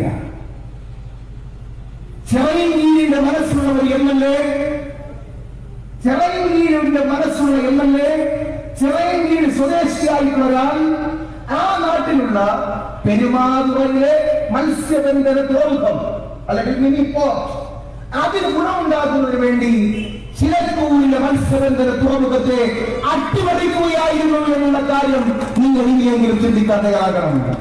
ഇവിടെയുള്ള ആളുകൾ നേരെ കൊണ്ടുപോകുന്നത് പെരുമാതുറയിലേക്കാണ്, അല്ലെങ്കിൽ പെരുമാതുറപ്പെട്ട് വന്ന് മീനിറക്കേണ്ടി വരികയാണ്. നമുക്കൊരു ഫിഷിംഗ് ഹാർബർ ഉണ്ടാവണ്ടേ? നീ പിടിക്കാൻ ഉള്ളത് നോക്കി വരികയാണല്ലേ. നമുക്ക് മാറ്റം ഉണ്ടാക്കണ്ടേ? ഇതൊന്നും മാറ്റം ഉണ്ടാകില്ല. എനിക്കറിയാം, കടലിന്റെ മക്കളെ കാണുമ്പോൾ കടലിന്റെ മക്കളുടെ പാർട്ടിയാണെന്ന് വെറുതെ പറയുകയും അമേരിക്കൻ സാമ്രാജ്യത്തെ കടലിന്റെ കമ്പനികൾ അമേരിക്കൻ കമ്പനികൾ കേരളത്തിന്റെ കടൽത്തീരങ്ങളിൽ പോയി കയറുമെന്നും നീതി പ്രതീക്ഷിക്കേണ്ടതിനെ കൂട്ടരെ. ഇപ്പോ നിങ്ങൾക്കറിയാം, ഇപ്പൊ വിശ്വാസവുമായി ബന്ധപ്പെട്ട് നിങ്ങൾക്ക് ജനങ്ങളുടെ മുമ്പിലേക്ക് ഇറങ്ങാൻ കഴിയുമല്ലേ? ഞാൻ ഒരു കാര്യം നിങ്ങളുടെ മുമ്പിൽ പറയാം. ഏറ്റവും കൂടുതൽ വിശ്വാസികൾ തിങ്ങിതറക്ക് നിറഞ്ഞിരിക്കുന്ന വർക്കല അസംബ്ലിയിലെ കൺവെൻഷൻ കൊണ്ട് BR ഷഫീർ പറയാണ്, നിരവധി സ്ഥാനാർത്ഥികൾ മത്സരരംഗത്ത് വീട് നിന്നിട്ടുണ്ടല്ലോ. എന്നാൽ നിരവധി സ്ഥാനാർത്ഥികൾക്കിടയിൽ ശബരിമലയിൽ ആക്ടിവിസ്റ്റുകൾ കയറിയേ തീരൂ എന്ന് പറഞ്ഞുകൊണ്ട് മതിൽ കെട്ടാൻ പോയ രണ്ടുപേരെ പോലെയല്ല, അങ്ങനെയല്ല ഈ പറയപ്പെട്ട BR ഷഫീർ എന്ന് നിങ്ങൾ തിരിച്ചറിയാൻ തയ്യാറാകണം.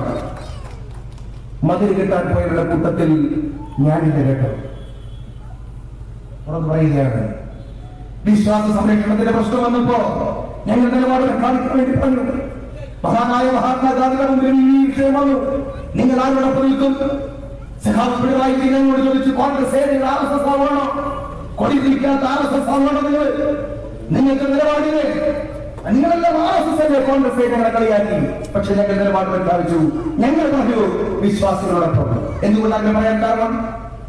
1920 കാക്കിയാള ഇതുപോലെ സമ്മേളനം നടക്കുന്ന ശ്രീ കെ കേളപ്പന്റെ മുമ്പിൽ മഹാത്മാഗാന്ധിയുടെ മുമ്പിലേക്ക് ഒരു ചോദ്യം ഉന്നയിക്കപ്പെട്ടു. വിശ്വാസവും ശാസ്ത്രവും ഒരുമിച്ച് യുദ്ധത്തിലേർപ്പെട്ടാൽ കോൺഗ്രസ് ആരോടൊപ്പം നിൽക്കണം? ഒരു ഭാഗത്ത് വിശ്വാസം, മറുഭാഗത്ത് ശാസ്ത്രം, രണ്ടും കൂടി ഒരുമിച്ച് വന്നാൽ കോൺഗ്രസ് ആരോടൊപ്പം നിൽക്കണം? ചോദ്യം 1920 ചോദ്യമാണ്. പല ചർച്ചകൾ നടന്നു, പല സംവാദങ്ങൾ നടന്നു, പലരും പലതും പറഞ്ഞു. മഹാനായ മഹാത്മാഗാന്ധി പ്രാർത്ഥനായോഗത്തിലേക്ക് കടന്നു വന്നു. മഹാത്മാഗാന്ധി പ്രാർത്ഥനായോഗത്തിലേക്ക് കടന്നു വന്നിട്ട് ഹിന്ദുക്കളെയും മുസ്ലിങ്ങളെയും ക്രിസ്ത്യാനിയെയും ചേർത്ത് പിടിച്ചു സമ്മേളനം കാണി. എന്നിട്ട് പറഞ്ഞു, 5000 കൊല്ലത്തെ സംസ്കാരമുണ്ട് നമ്മുടെ ഭാരതത്തിന്. ഗോത്രങ്ങൾ, ഉപജാതികൾ, ജാതികൾ, മതങ്ങൾ, പാമ്പാട്ടികൾ, രാജാക്കന്മാർ, സാംസ്കാരിക ബിംബങ്ങൾ, പ്രതിഷ്ഠകൾ, അങ്ങനെ സംസ്കാര സമ്പന്നമാണ് നമ്മുടെ രാജ്യം, നമ്മുടെ ഇന്ത്യ. ആ രാജ്യത്ത് നിൽക്കുമ്പോ നമ്മൾ ശാസ്ത്രത്തോടൊപ്പം പോകരുത്. വിശ്വാസവും ശാസ്ത്രവും ഒരുമിച്ച് യുദ്ധത്തിലേർപ്പെട്ടാൽ നമ്മൾ ആരോടൊപ്പം നിൽക്കണം? വിശ്വാസത്തോടൊപ്പം നിൽക്കണം.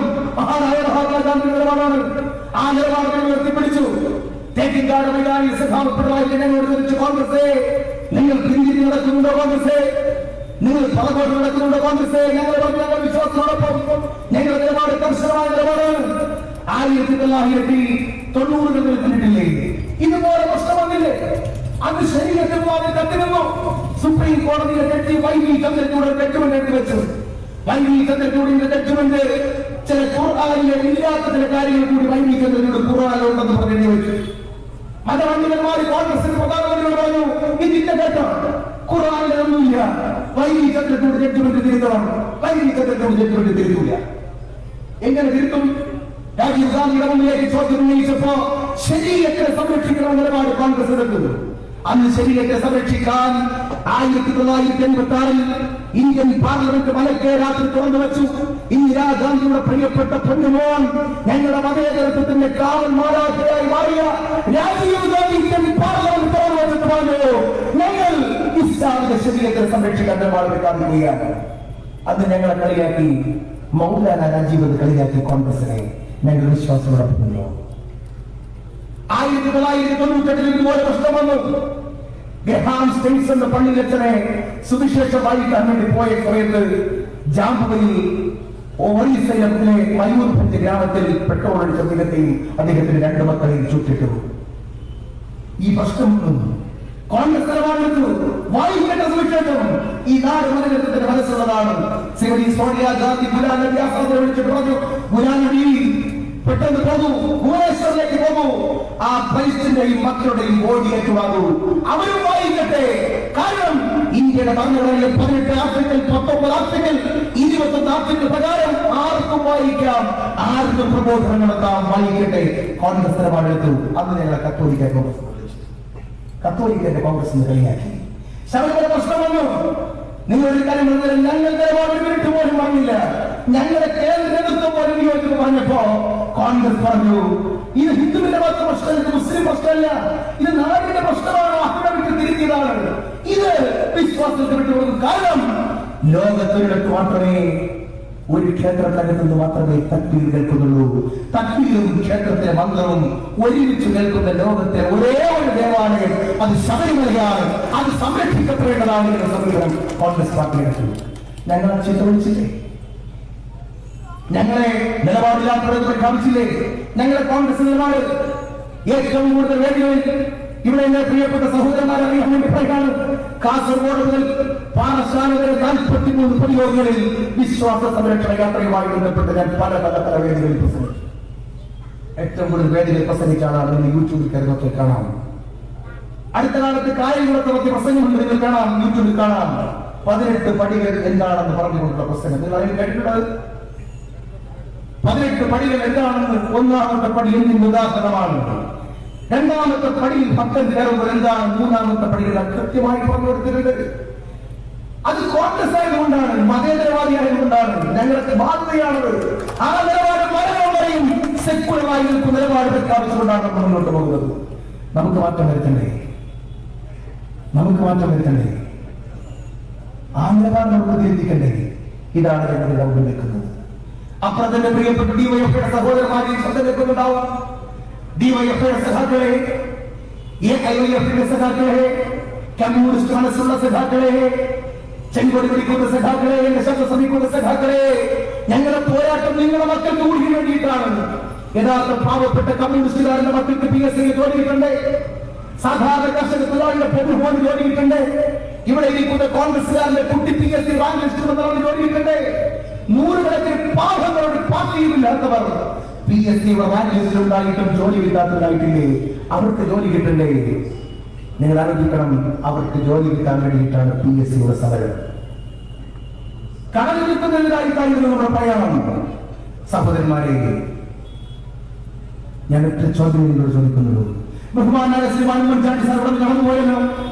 ഉമ്മൻചാണ്ടി എന്ന ജനകീയ നേതാവ് കേരളത്തിലെ മുഖ്യമന്ത്രി ആയിരിക്കുമ്പോഴാണ് കേരളത്തിൽ ഇതുപോലെ ശിവശങ്കരൻ പ്രിൻസിപ്പൽ സെക്രട്ടറി 10ാം ക്ലാസ് പാസ്സാവാത്തവരെ 1.25 ലക്ഷം രൂപ ശമ്പളത്തിൽ തൊഴിൽ കൊടുത്ത് സെക്രട്ടേറിയറ്റ് മുഴുവൻ കറങ്ങി നടന്ന് നാട് മുഴുവൻ കൊള്ളയടിച്ച് സകലമായ കൺസൾട്ടൻസികൾ നടത്തി നാട് മുഖ്യമന്ത്രിയുടെ ഓഫീസിലെ കച്ചവടം ഈ പാർട്ടിയെ, ഈ മുന്നണിയെ കേരളത്തിലെ ഏതെങ്കിലും CPM-കാർ ഈ പാർട്ടിയെ ഈ കേരളത്തിൽ വെച്ചേക്കുമായിരുന്നോ?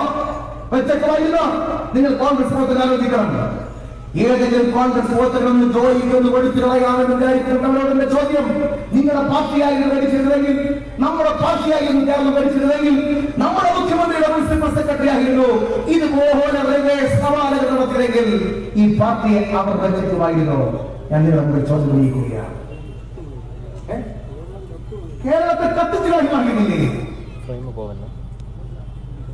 ഒറ്റ ചോദ്യം കൂടി ചോദിക്കാം. കേരളത്തിൽ രമേശ് ചെന്നിത്തലയ്ക്ക് 2 മക്കളുണ്ട്. ആ 2 മക്കളിൽ ആരെങ്കിലും ഒരാളായിരുന്നു 150 കോടി രൂപയുടെ മയക്കുമരുന്ന് ഇടപാട് കേസിൽ ബാംഗ്ലൂരിലെ പരപ്പര അഗ്രഹാര ജയിലിൽ കിടക്കുന്നെങ്കിൽ മയക്കുമരുന്ന് ഇടപാടിൽ പാർട്ടി സെക്രട്ടറിയുടെ പൊന്നുമോൾ ജയിലിൽ കിടക്കുന്നെങ്കിൽ നമ്മുടെ പാർട്ടിയുടെ കേരളത്തിലെ KPCC അധ്യക്ഷനായ രമേശ് ചെന്നിത്തലയുടെ മോനാണ് കിടക്കുന്നതെങ്കിൽ എത്ര തെരുവ് നാടകങ്ങൾ, ശാസ്ത്ര സാഹിത്യ പക്ഷത്തിന്റെ തെരുവ് നാടകങ്ങൾ, അപസർപ്പക കഥകൾ, ചാനൽ ചർച്ചകൾ, കൊത്തി പറിക്കലുകൾ, എന്തെല്ലാം സർക്ക സംവാദങ്ങൾ എന്തെല്ലാം ഈ നാട്ടിലുണ്ടായേ? ഈ പാർട്ടിയെ മുന്നണിയെ വെച്ചമായിരുന്നോ? ഞാൻ നിങ്ങളുടെ മുന്നിൽ ചോദ്യം ഉന്നയിക്കുകയാണ്. നമ്മൾ കോൺഗ്രസ് ആയിരുന്നില്ല, നമ്മൾ മുന്നണി മല്ലാതുള്ളവരായിരുന്നില്ല. നമ്മൾ മാന്യമായി പ്രതികരിച്ച് മുന്നോട്ട് പോകുന്നത്. നമുക്കിവിടെ ജയിക്കണം. എങ്ങനെ ജയിക്കും? എങ്ങനെ നമുക്ക് ജയിക്കാൻ പറ്റും? ഈ പാർട്ടിയുടെ കൊടിയും പിടിച്ച് ഈ പാർട്ടിയുടെ കഥ വിട്ടുകൊണ്ട് അപ്പുറത്ത് കച്ചവടം ഉറപ്പിക്കാൻ പോയാൽ വർക്കയുടെ മണ്ണ് ജയിച്ചെടുക്കാൻ പറ്റില്ല കൂട്ടരെ. ഈ പാർട്ടിയുടെ വികാരങ്ങളെ ഉയർത്തിപ്പിടിച്ചുകൊണ്ട് മുന്നോട്ട് പോവുകയും അപ്പുറത്തെ സ്ഥാനാർത്ഥിയുമായിട്ട് കോട്ടയിൽ ബന്ധമുണ്ടാക്കുകയാണ്. വർക്കയുടെ മണ്ണ് തിരിച്ചു പിടിക്കാൻ കഴിയില്ല. ഇത് ബിആർഎം ഷഫീഖിന്റെ പ്രശ്നമല്ല. ഈ പാർട്ടിയുടെ ഉണ്ടാവണോ?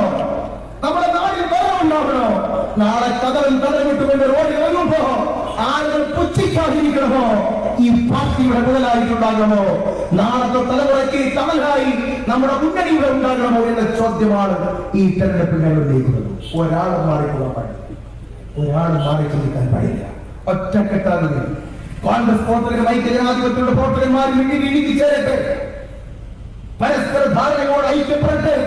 പോരാട്ടത്തിൽ റോഡ് ഷോകൾ കൊണ്ടുവരുന്ന സ്ഥാനാർത്ഥിയും ജയിച്ചിട്ടില്ല. ഇതുപോലെ കൺവെൻഷൻ കൊണ്ടൊരു സ്ഥാനാർത്ഥിയും ജയിച്ചിട്ടില്ല. ഞാൻ ഇതോട് തുറന്നു പറയുകയാണ്. ഇത് സ്ഥാനാർത്ഥി തന്നെ ഇതോട് പറയുകയാണ്. സ്ഥാനാർത്ഥി വരുമ്പോൾ സ്ഥാനാർത്ഥിയെ കാണിക്കാൻ വേണ്ടി കോഴി കളഞ്ഞതുപോലെ പരസ്പരം സ്ഥാനാർത്ഥിയുടെ മുമ്പിൽ കിടന്ന് റൗണ്ട് അടിച്ച് കളഞ്ഞാൽ നമ്മുടെ പാർട്ടി സ്ഥാനാർത്ഥി ജയിക്കില്ല കൂട്ടരെ. നമ്മുടെ പാർട്ടി സ്ഥാനാർത്ഥി ജയിക്കില്ല. AC കാറുകളിൽ കറങ്ങി നടന്ന് നേതാവ് പറഞ്ഞാൽ നമ്മുടെ പാർട്ടി ജയിക്കില്ല കൂട്ടരെ. നമുക്ക് ജയിക്കണോ? നിങ്ങൾ സാധാരണക്കാരെ ചേർത്ത് പിടിക്കരുത്. പാവങ്ങൾ വരെ നിങ്ങളുടെ മുമ്പിലേക്ക് നിങ്ങൾ അവരെ ചേർത്ത് പിടിക്കരുത്. അവര് സാധുക്കളാണ്, അവർ കാര്യങ്ങളില്ലാത്തവരാണ്. ഒരു പോലീസ് സ്റ്റേഷനിൽ പോകാൻ വേണ്ടി പോലും ആരെ വിളിച്ചൊന്ന് ബന്ധപ്പെടാത്ത 14 മണ്ണാണ് നമ്മുടെ മണ്ണ്. വെറും പട്ടിണി പാവങ്ങളും പട്ടിണി കോലങ്ങളും മണ്ണാണ് ഈ മണ്ണ്. അവരുടെ ധാരണം രാഷ്ട്രീയം, അതാണ് ജനപക്ഷ രാഷ്ട്രീയം. എങ്ങനെ ജയിക്കാം? നിങ്ങൾ CPM-ന്റെ വോട്ട് പിടിക്കുന്നത് കണ്ടിട്ടില്ലേ? CPM എങ്ങനെ വോട്ട് പിടിക്കുന്നത് ഇപ്പോൾ പറഞ്ഞു കണ്ടിട്ടുണ്ടല്ലോ. ഇപ്പൊ ചില സ്ഥലങ്ങളിലൊക്കെ അവർ പറഞ്ഞിട്ടുണ്ടല്ലോ. പേരുകൾ ആദ്യം സെലക്ട് ചെയ്തിട്ടാണ് ആ സ്ഥാനാർത്ഥി ഒരു പൊട്ടിടുന്നവരാണെന്ന് ഉടനെ പോയി പറയും കോൺഗ്രസ് ആണ് കേട്ടോ. അയാൾ കോൺഗ്രസ് ഒക്കെ തന്നെയാണ്, പക്ഷേ രാത്രി RSS കോൺഗ്രസ് ഒക്കെ തന്നെയാണ്. CPM വോട്ട് പിടിക്കാൻ പറഞ്ഞതാണ്. ന്യൂനപക്ഷ വീടുകൾക്കാനായിട്ട് പറയും കോൺഗ്രസ് ഒക്കെ തന്നെ കേട്ടോ, പക്ഷേ രാത്രി RSS. മുസ്ലിം നാമത്തിൽ ജനിച്ചു പോയാൽ അത് തെറ്റാവോ? അങ്ങനെയുള്ളവരോട് പറയും കോൺഗ്രസ് നേതാവ് കേട്ടോ, പക്ഷെ രാത്രി SDP. ഇങ്ങനെയൊക്കെയാണ് വോട്ട് പിടിക്കുന്നത്.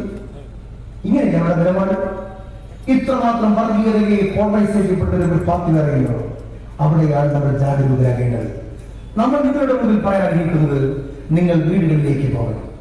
മണ്ഡലം കോൺഗ്രസ് കമ്മിറ്റി അധ്യക്ഷന്മാർ, നേതാക്കന്മാർ, നമ്മുടെ പ്രവർത്തകന്മാർ മുഴുവൻ പേരും അവരുടെ ബൂത്തിൽ ശ്രദ്ധിച്ചാൽ പോലെ സ്വന്തം ബൂത്തിൽ നടന്നു. സ്വന്തം ബൂത്തിലേക്ക് പോയി ഈ മെറ്റീരിയൽസ് കൊടുക്കൂ. ഈ പാർട്ടി രക്ഷപ്പെട്ടു, നമുക്ക് ജയിച്ചു വരാം. സ്വന്തം വീടുകളിൽ അടുത്തിരിക്കുന്ന സ്ഥലങ്ങളിലേക്ക് നിങ്ങൾ അഡ്രസ് ചെയ്തുകൊണ്ട് മുന്നോട്ട് പോയാൽ നമുക്ക് ജയിച്ചു വരാൻ കഴിയും. പാർട്ടിയുടെ അധികാരം നമുക്കുണ്ടാകാം. ഇന്ന് മുതൽ ജോലി ഫോൺ വിളി തുടങ്ങും. ഇന്ന് മുതൽ പലരെയും വിളിക്കും. വെട്ടിലായി പോകരുത്. നമ്മളെല്ലാവരും ചേർന്ന് നിൽക്കണം. നമുക്കൊരു ഗവൺമെന്റ് ഉണ്ടാകണം. BR എന്നൊരു പ്രസക്തിയില്ല. ഒരു സ്ഥാനാർത്ഥിക്ക് ഒരു പ്രസക്തിയില്ല. പേരിന് പ്രസക്തിയില്ല. ഈ പാർട്ടി അധികാരത്തിൽ വരണം, ഈ മുന്നണി അധികാരത്തിൽ വരണം. അതിനാണ് പ്രസക്തി. അതിനു വേണ്ടിയിട്ടുള്ള പോരാട്ടങ്ങളുമായി നിങ്ങൾ ഒറ്റക്കെട്ടായിട്ട് മനസ്സിലുണ്ട്. പാവങ്ങളുടെ ഗവൺമെന്റ് വരികട്ടോ. ഒരു മാസം 6000 രൂപ വെച്ച് 72,000 രൂപ അക്കൗണ്ടിലേക്ക് വരും കേട്ടോ. ഇനി ഒരു പാവപ്പെട്ടവരും ചികിത്സ കിട്ടാതെ മരിക്കില്ല കേട്ടോ. ബില്ലിലേക്ക് ആശുപത്രിയിൽ വരാൻ പോകുകയാണ്. എല്ലാവർക്കും സൗജന്യമായി വിദ്യാഭ്യാസം നൽകുകയാണ്. 2500 രൂപ വെച്ച് പെൻഷൻ വരാൻ പോവുകയാണ്. മാറ്റങ്ങൾ വരാൻ പോവുകയാണ്. ഒറ്റ 3000 രൂപ വെച്ച് പെൻഷൻ വരാൻ പോവുകയാണ്. മാറ്റം വരാൻ പോവുകയാണ്. ചേർന്ന് നിൽക്കുകയും നമ്മുടെ മണ്ഡലങ്ങൾ വിജയിപ്പിക്കണം. നമ്മുടെ ബൂത്തുകൾ വിജയിപ്പിക്കണം. നിങ്ങളുടെ സ്ഥാനാർത്ഥി കോടീശ്വരനാണെന്ന് നിങ്ങൾ ആഗ്രഹിക്കണം. പലപ്പോഴും അതിന് വലിയ പ്രതിസന്ധിയായി എന്റെ മുമ്പിൽ നിൽക്കുന്നത്. പക്ഷേ എന്റെ ആത്മീയം നഷ്ടപ്പെട്ടു പോയിട്ടില്ല കേട്ടോ. ഞാൻ ഇന്ന് വെട്ടൂർ പഞ്ചായത്തിലേക്ക് കടന്നുപോയി. ഞാൻ നിലനിമണ്ണിൽ പോയി. ഞാൻ ഇന്ന് മടപ്പൂരി പോയി. 100 പാവങ്ങൾ ഒരു പാർട്ടിയില്ലാത്തവർ ഓടി ഒന്ന് കെട്ടിപ്പിടിക്കുന്നത് കാരണം ഞാൻ അറിയാതെ ഇറങ്ങിപ്പോകും. അവരേറ്റെടുക്കും. അവരിതെല്ലാം കാണുന്നുണ്ട്. അവരെല്ലാവരും അറിയുന്നുണ്ട്. അവർക്ക് ഓരോരുത്തരെ കുറിച്ച് പറയാം എന്ന് ഞാൻ അവസരത്തിൽ പറയാനിരിക്കുകയാണ്. ഞാൻ രാഷ്ട്രീയം അധികം പറയുന്നില്ല. നമുക്ക് ഒറ്റക്കെട്ടാണ്. നമ്മളെല്ലാവരും ചേർന്ന് നിൽക്കണം. അവരവരുടെ ബൂത്തുകളിൽ അവരവരിറങ്ങണം. പത്രക്കാരിനെ നോട്ടീസ് വലിച്ചെറിഞ്ഞതുപോലെ ഇറങ്ങിട്ട് പോയാൽ നമ്മൾ ജയിക്കൂല. നിങ്ങൾ വീടുകളിൽ ഇരിക്കണം. ഓരോ വീട്ടിലും കുറച്ച് സമയം ചെലവഴിക്കണം. സ്കോഡിൽ പോയിട്ട് ഒരാൾ അകത്ത് കയറുകയും 5 പേർ ഗേറ്റിന് പുറത്തുനിന്ന് വർത്തമാനം പറയുകയും ചെയ്യരുത്. എല്ലാവരും കൂടി കൂട്ടായി കയറണം. ഓരോരുത്തരെയും വ്യക്തിപരമായ ബന്ധങ്ങൾ പൂർണ്ണമായി ഉൾപ്പെടുത്തണം. അങ്ങനെ ഐക്യത്തിന്റെ സന്ദേശവുമായി നമ്മൾ ഓരോരുത്തർ ഇറങ്ങണം. ഈ തെരഞ്ഞെടുപ്പ് ഇറങ്ങാത്തവർ ഇത് ലാസ്റ്റ് ബസ്സാണെന്ന് ഓർമ്മിക്കാൻ ഈ അവസരം ഞാൻ നമ്മുടെ പാർട്ടി ജയിച്ചു വരും. വർക്കലയിൽ ഇപ്പൊ സലാത്ത് നെട്ടോട്ട് തുടങ്ങിയിട്ടുണ്ടല്ലോ. അവരെന്താ വിചാരിച്ചത്? ഇവിടെ വലിയ വിഭാഗം എന്റെ നേതാവ് എനിക്കെതിരെ തിരിയും, അദ്ദേഹമാണ് എന്നെയും എടുത്തുകൊണ്ട് ഈ തിരുവുകളിൽ കോൺഗ്രസിനെ ജയിപ്പിക്കണമെന്ന് പറഞ്ഞുകൊണ്ട് വർക്കലൊക്കെ ആറുന്ന ജനകീയ നേതാവ് എനിക്ക് വേണ്ടിയിട്ട് തിരിഞ്ഞുകൊണ്ട് ഒത്തിരി പേർ വന്നു. മാറുന്ന പലരും വന്നു. വർഷങ്ങളായിട്ട് പാർട്ടിയുടെ ധാരയിൽ നിന്ന് മാറുന്ന മുഴുവൻ പേര് കടന്നു വന്നു. എല്ലാവരും പറയണം, ഇതെല്ലാം ഉള്ളതുമാണ് ഈ പാർട്ടി. ഈ പാർട്ടിയും മുന്നണിയും ആരുടേതുമല്ല, നിങ്ങളുടേതാണ്, നിങ്ങൾ ഓരോരുത്തരുടേതുമാണ്. നിങ്ങളാണ് ഈ പാർട്ടിയുടെ പ്രധാനപ്പെട്ട ശക്തി. സഹോദരങ്ങളെ, തെറ്റിപ്പിക്കുന്നില്ല, അമ്മമാരെ തെറ്റിപ്പിക്കുന്നില്ല. ഞാൻ ഈ വർക്കലയുടെ മണ്ണിൽ വർക്കലയുടെ മോനായി, നിങ്ങളുടെ പൊന്നു മോനായി ഞാൻ നിങ്ങളുടെ മുമ്പിൽ ഉണ്ടാകുന്ന അവസരത്തിൽ പ്രഖ്യാപിക്കാൻ ആഗ്രഹിക്കുകയാണ്. നിങ്ങൾ എന്നെ ജയിപ്പിക്കണം. ഒരു പരിവേഷവുമില്ലാതെ നിങ്ങളോടൊപ്പം സാധുക്കളെ ഞാൻ ചേർത്ത് പിടിക്കും. എന്റെ വീടിന്റെ ഗേറ്റ് ഞാൻ പൂട്ടില്ല. എന്റെ മൊബൈൽ രാത്രി ഓഫ് ചെയ്ത് വെക്കില്ല. ആര് വന്നാലും തള്ളി മാറ്റില്ല. ഏത് സാധുക്കൾ വന്നാലും അവർ കൈവിടില്ല. അവരെല്ലാവരും വേണം. അവരുടെ കൂടിയാണ് ഈ ഭൂമി. അവരും ഭൂമിയുടെ അവകാശികളാണ് എന്ന മാനത്തോടെ ഞങ്ങൾ അവർ പ്രവർത്തിക്കുന്നു. സർവശക്തനായ ദൈവം നമ്മളെല്ലാവരെയും സഹായിക്കണം. അതിനുവേണ്ടി നിങ്ങളെല്ലാവരും ഒറ്റക്കെട്ടാകണം. മണ്ഡലം കൺവെൻഷനുകളും ബൂത്ത് കൺവെൻഷനുകളും നിങ്ങൾ പൂർത്തിയാക്കണം. അവിടെ കൊച്ചു മാടക്കട പോലെ കൊച്ചു കൊച്ചു ബോർഡുകൾ നിരത്തി വെച്ച് നിങ്ങൾ ബൂത്ത് ഓഫീസിൽ കെട്ടണം കേട്ടോ. എന്നെ സഹായിക്കണം. കൊച്ചു കൊച്ചു ബൂത്ത് ഓഫീസിൽ നിങ്ങൾ സ്വന്തം നിലയിൽ കെട്ടണം കേട്ടോ. 1 or 2 ഫ്ലക്സ് തരാനായി നിവൃത്തി ഉണ്ടായിരുന്നുള്ളൂ. നിങ്ങൾ സ്വന്തമായി ഫ്ലക്സ് അടിച്ച് വെക്കണം കേട്ടോ. നിങ്ങൾ എല്ലാവരും വീടുകളിൽ കയറി വോട്ട് പിടിക്കണം കേട്ടോ. നമുക്ക് രക്ഷപ്പെടാം. വർക്കലയുടെ ഏറ്റവും വലിയ വികസന പ്രവർത്തനങ്ങൾ ഒരു ഫ്ലക്സിലായിരിക്കില്ല. ഏറ്റവും വലിയ പഞ്ചായത്ത് മെമ്പറായി ഞാൻ തെരഞ്ഞെടുക്കപ്പെട്ടാൽ ഒരു പഞ്ചായത്ത് മെമ്പർ പോലെ നിങ്ങളെ സേവിക്കാൻ നിങ്ങളുടെ മുൻപന്തിയിൽ ഉണ്ടാകും ഞാൻ ഉറപ്പു നൽകുകയാണ്. എന്നെ ഈ കോൺഗ്രസിന്റെ തുടക്കത്തിലാണ് ഇരിക്കുന്നത്. 5 കൊല്ലമായിട്ട് അവർ എത്ര പേർ പീഡിപ്പിക്കപ്പെട്ടിട്ടുണ്ടെന്ന് അറിയുമോ? 307 കേസുകൾ, 308 കേസുകൾ. ഈ പാർട്ടിയുടെ കൊടി പിടിച്ചുകൊണ്ടിരുന്ന കാരണത്തിൽ എത്ര പേരാണെന്നല്ലോ ജയിലിട്ടത്. എത്ര പേരുടെ ജീവിതം തകർക്കുന്നറിയോ? എത്ര പേർക്ക് പാസ്പോർട്ട് എടുക്കാൻ പറ്റാതെ പോയിട്ടുണ്ടെന്നറിയോ? അങ്ങനെയുള്ള മക്കളോട് എന്റെ പ്രവർത്തകത്തിന് ഇനി ആരെങ്കിലും ഭരണകൂട ഭീകരതയുമായിട്ട് വന്നാൽ നിങ്ങളുടെ മുൻപന്തിയിൽ ഈ പാർട്ടിയെയും യുവാക്കളെയും സംരക്ഷിക്കാൻ സഹോദരങ്ങളെ ഞാനുണ്ടാകുന്നവരൊക്കെ പ്രഖ്യാപിക്കാൻ അവസരം നിയോഗിക്കുകയാണ്. ഇവിടുത്തെ പാവങ്ങൾക്ക് ശബ്ദമുണ്ടാകാൻ പോവുകയാണ്. ഇവിടുത്തെ സാധാരണക്കാരന് നിലനിൽക്കാനുള്ള മണ്ണായി മാറുകയാണ്. ഇവിടുത്തെ പട്ടിണി കോലങ്ങളുണ്ടല്ലോ, അവർക്ക് ചോദിക്കാനും പറയാനും പ്രിയപ്പെട്ടവരെ ഞാനുണ്ട് എന്നൊക്കെ പറയാൻ ഞാൻ ഈ അവസരം നിയോഗിക്കുകയാണ്. എന്റെ ഉമ്മമാരുടെ മകനായി, എന്റെ അമ്മമാരുടെ മകനായി, എന്റെ പ്രിയപ്പെട്ട സഹോദരന്മാരുടെ തോളോട് കൂട്ടുകാരനായി, ദായിരിക്കുന്ന നേതാക്കന്മാരുടെ വിനീതദാസനായി അവർക്ക് പുറകിൽ അവരെ മുമ്പ് നിർത്തിക്കൊണ്ട് ഞാൻ എന്റെ പോരാട്ടം ആരംഭിക്കും. എന്നെ സഹായിക്കണം. ഞാൻ ഒന്നുകൂടി ആവർത്തിച്ചു പറയുകയാണ്, കോടീശ്വരന്മാരോട് മത്സരിക്കുന്നതിന്റെ പ്രയാസത്തിലാണ് ഞാൻ. ഒരുപാട് പരാതികളുണ്ട്. ഞാൻ 1 രൂപയുടെയും സമ്പാദ്യം ഉണ്ടാക്കി വെച്ചിട്ടില്ല. എന്റെ ആസ്തി ഒരു കളക്ടറിന്റെ അപ്ലവിൽ കാണാൻ നിങ്ങൾക്ക്. ഞാൻ 1 രൂപയുടെയും സ്വത്തിന്റെ ഉടമയില്ല. 40-45 ലക്ഷത്തോളം രൂപയുടെ ചിട്ടി ബാധ്യതയിൽപ്പെട്ടുള്ളതാണ് ഞാൻ.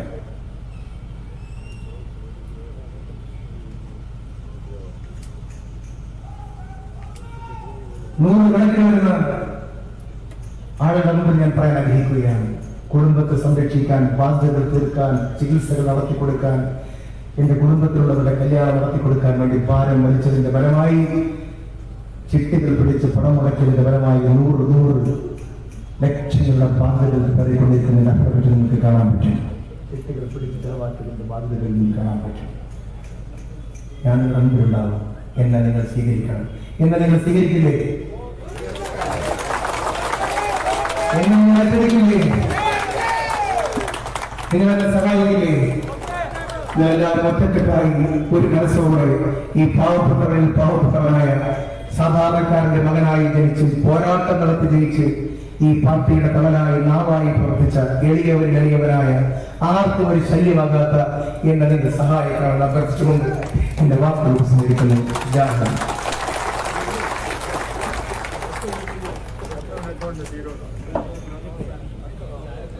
ബഹുമാനിയെ കൺവെൻഷൻ ഒരു 10 മിനിറ്റ് കൊണ്ട് അവസാനിപ്പിക്കും. എല്ലാവരും സ്വസ്ഥമായി അവിടെ ഇരിക്കണം എന്ന് അഭ്യർത്ഥിക്കുകയാണ്. നമ്മുടെ ഈ വേദിയിൽ നിരവധി UDFന്റെ നേതാക്കന്മാർ ഉണ്ട്. ശ്രീ N. അശോകനുണ്ട്, അഡ്വക്കേറ്റ് ഷാലിയുണ്ട്, നമ്മുടെ വക്കീല് അനിൽകുമാർ എന്റെ വാക്ക്, അനിൽകുമാർ ഉണ്ട്, അഹമ്മദുണ്ട്, നമ്മുടെ റിഹാസ് വക്കീലുണ്ട്, അതുകൊണ്ടുണ്ട് അത്രയും. അതുപോലെ തന്നെ നമ്മുടെ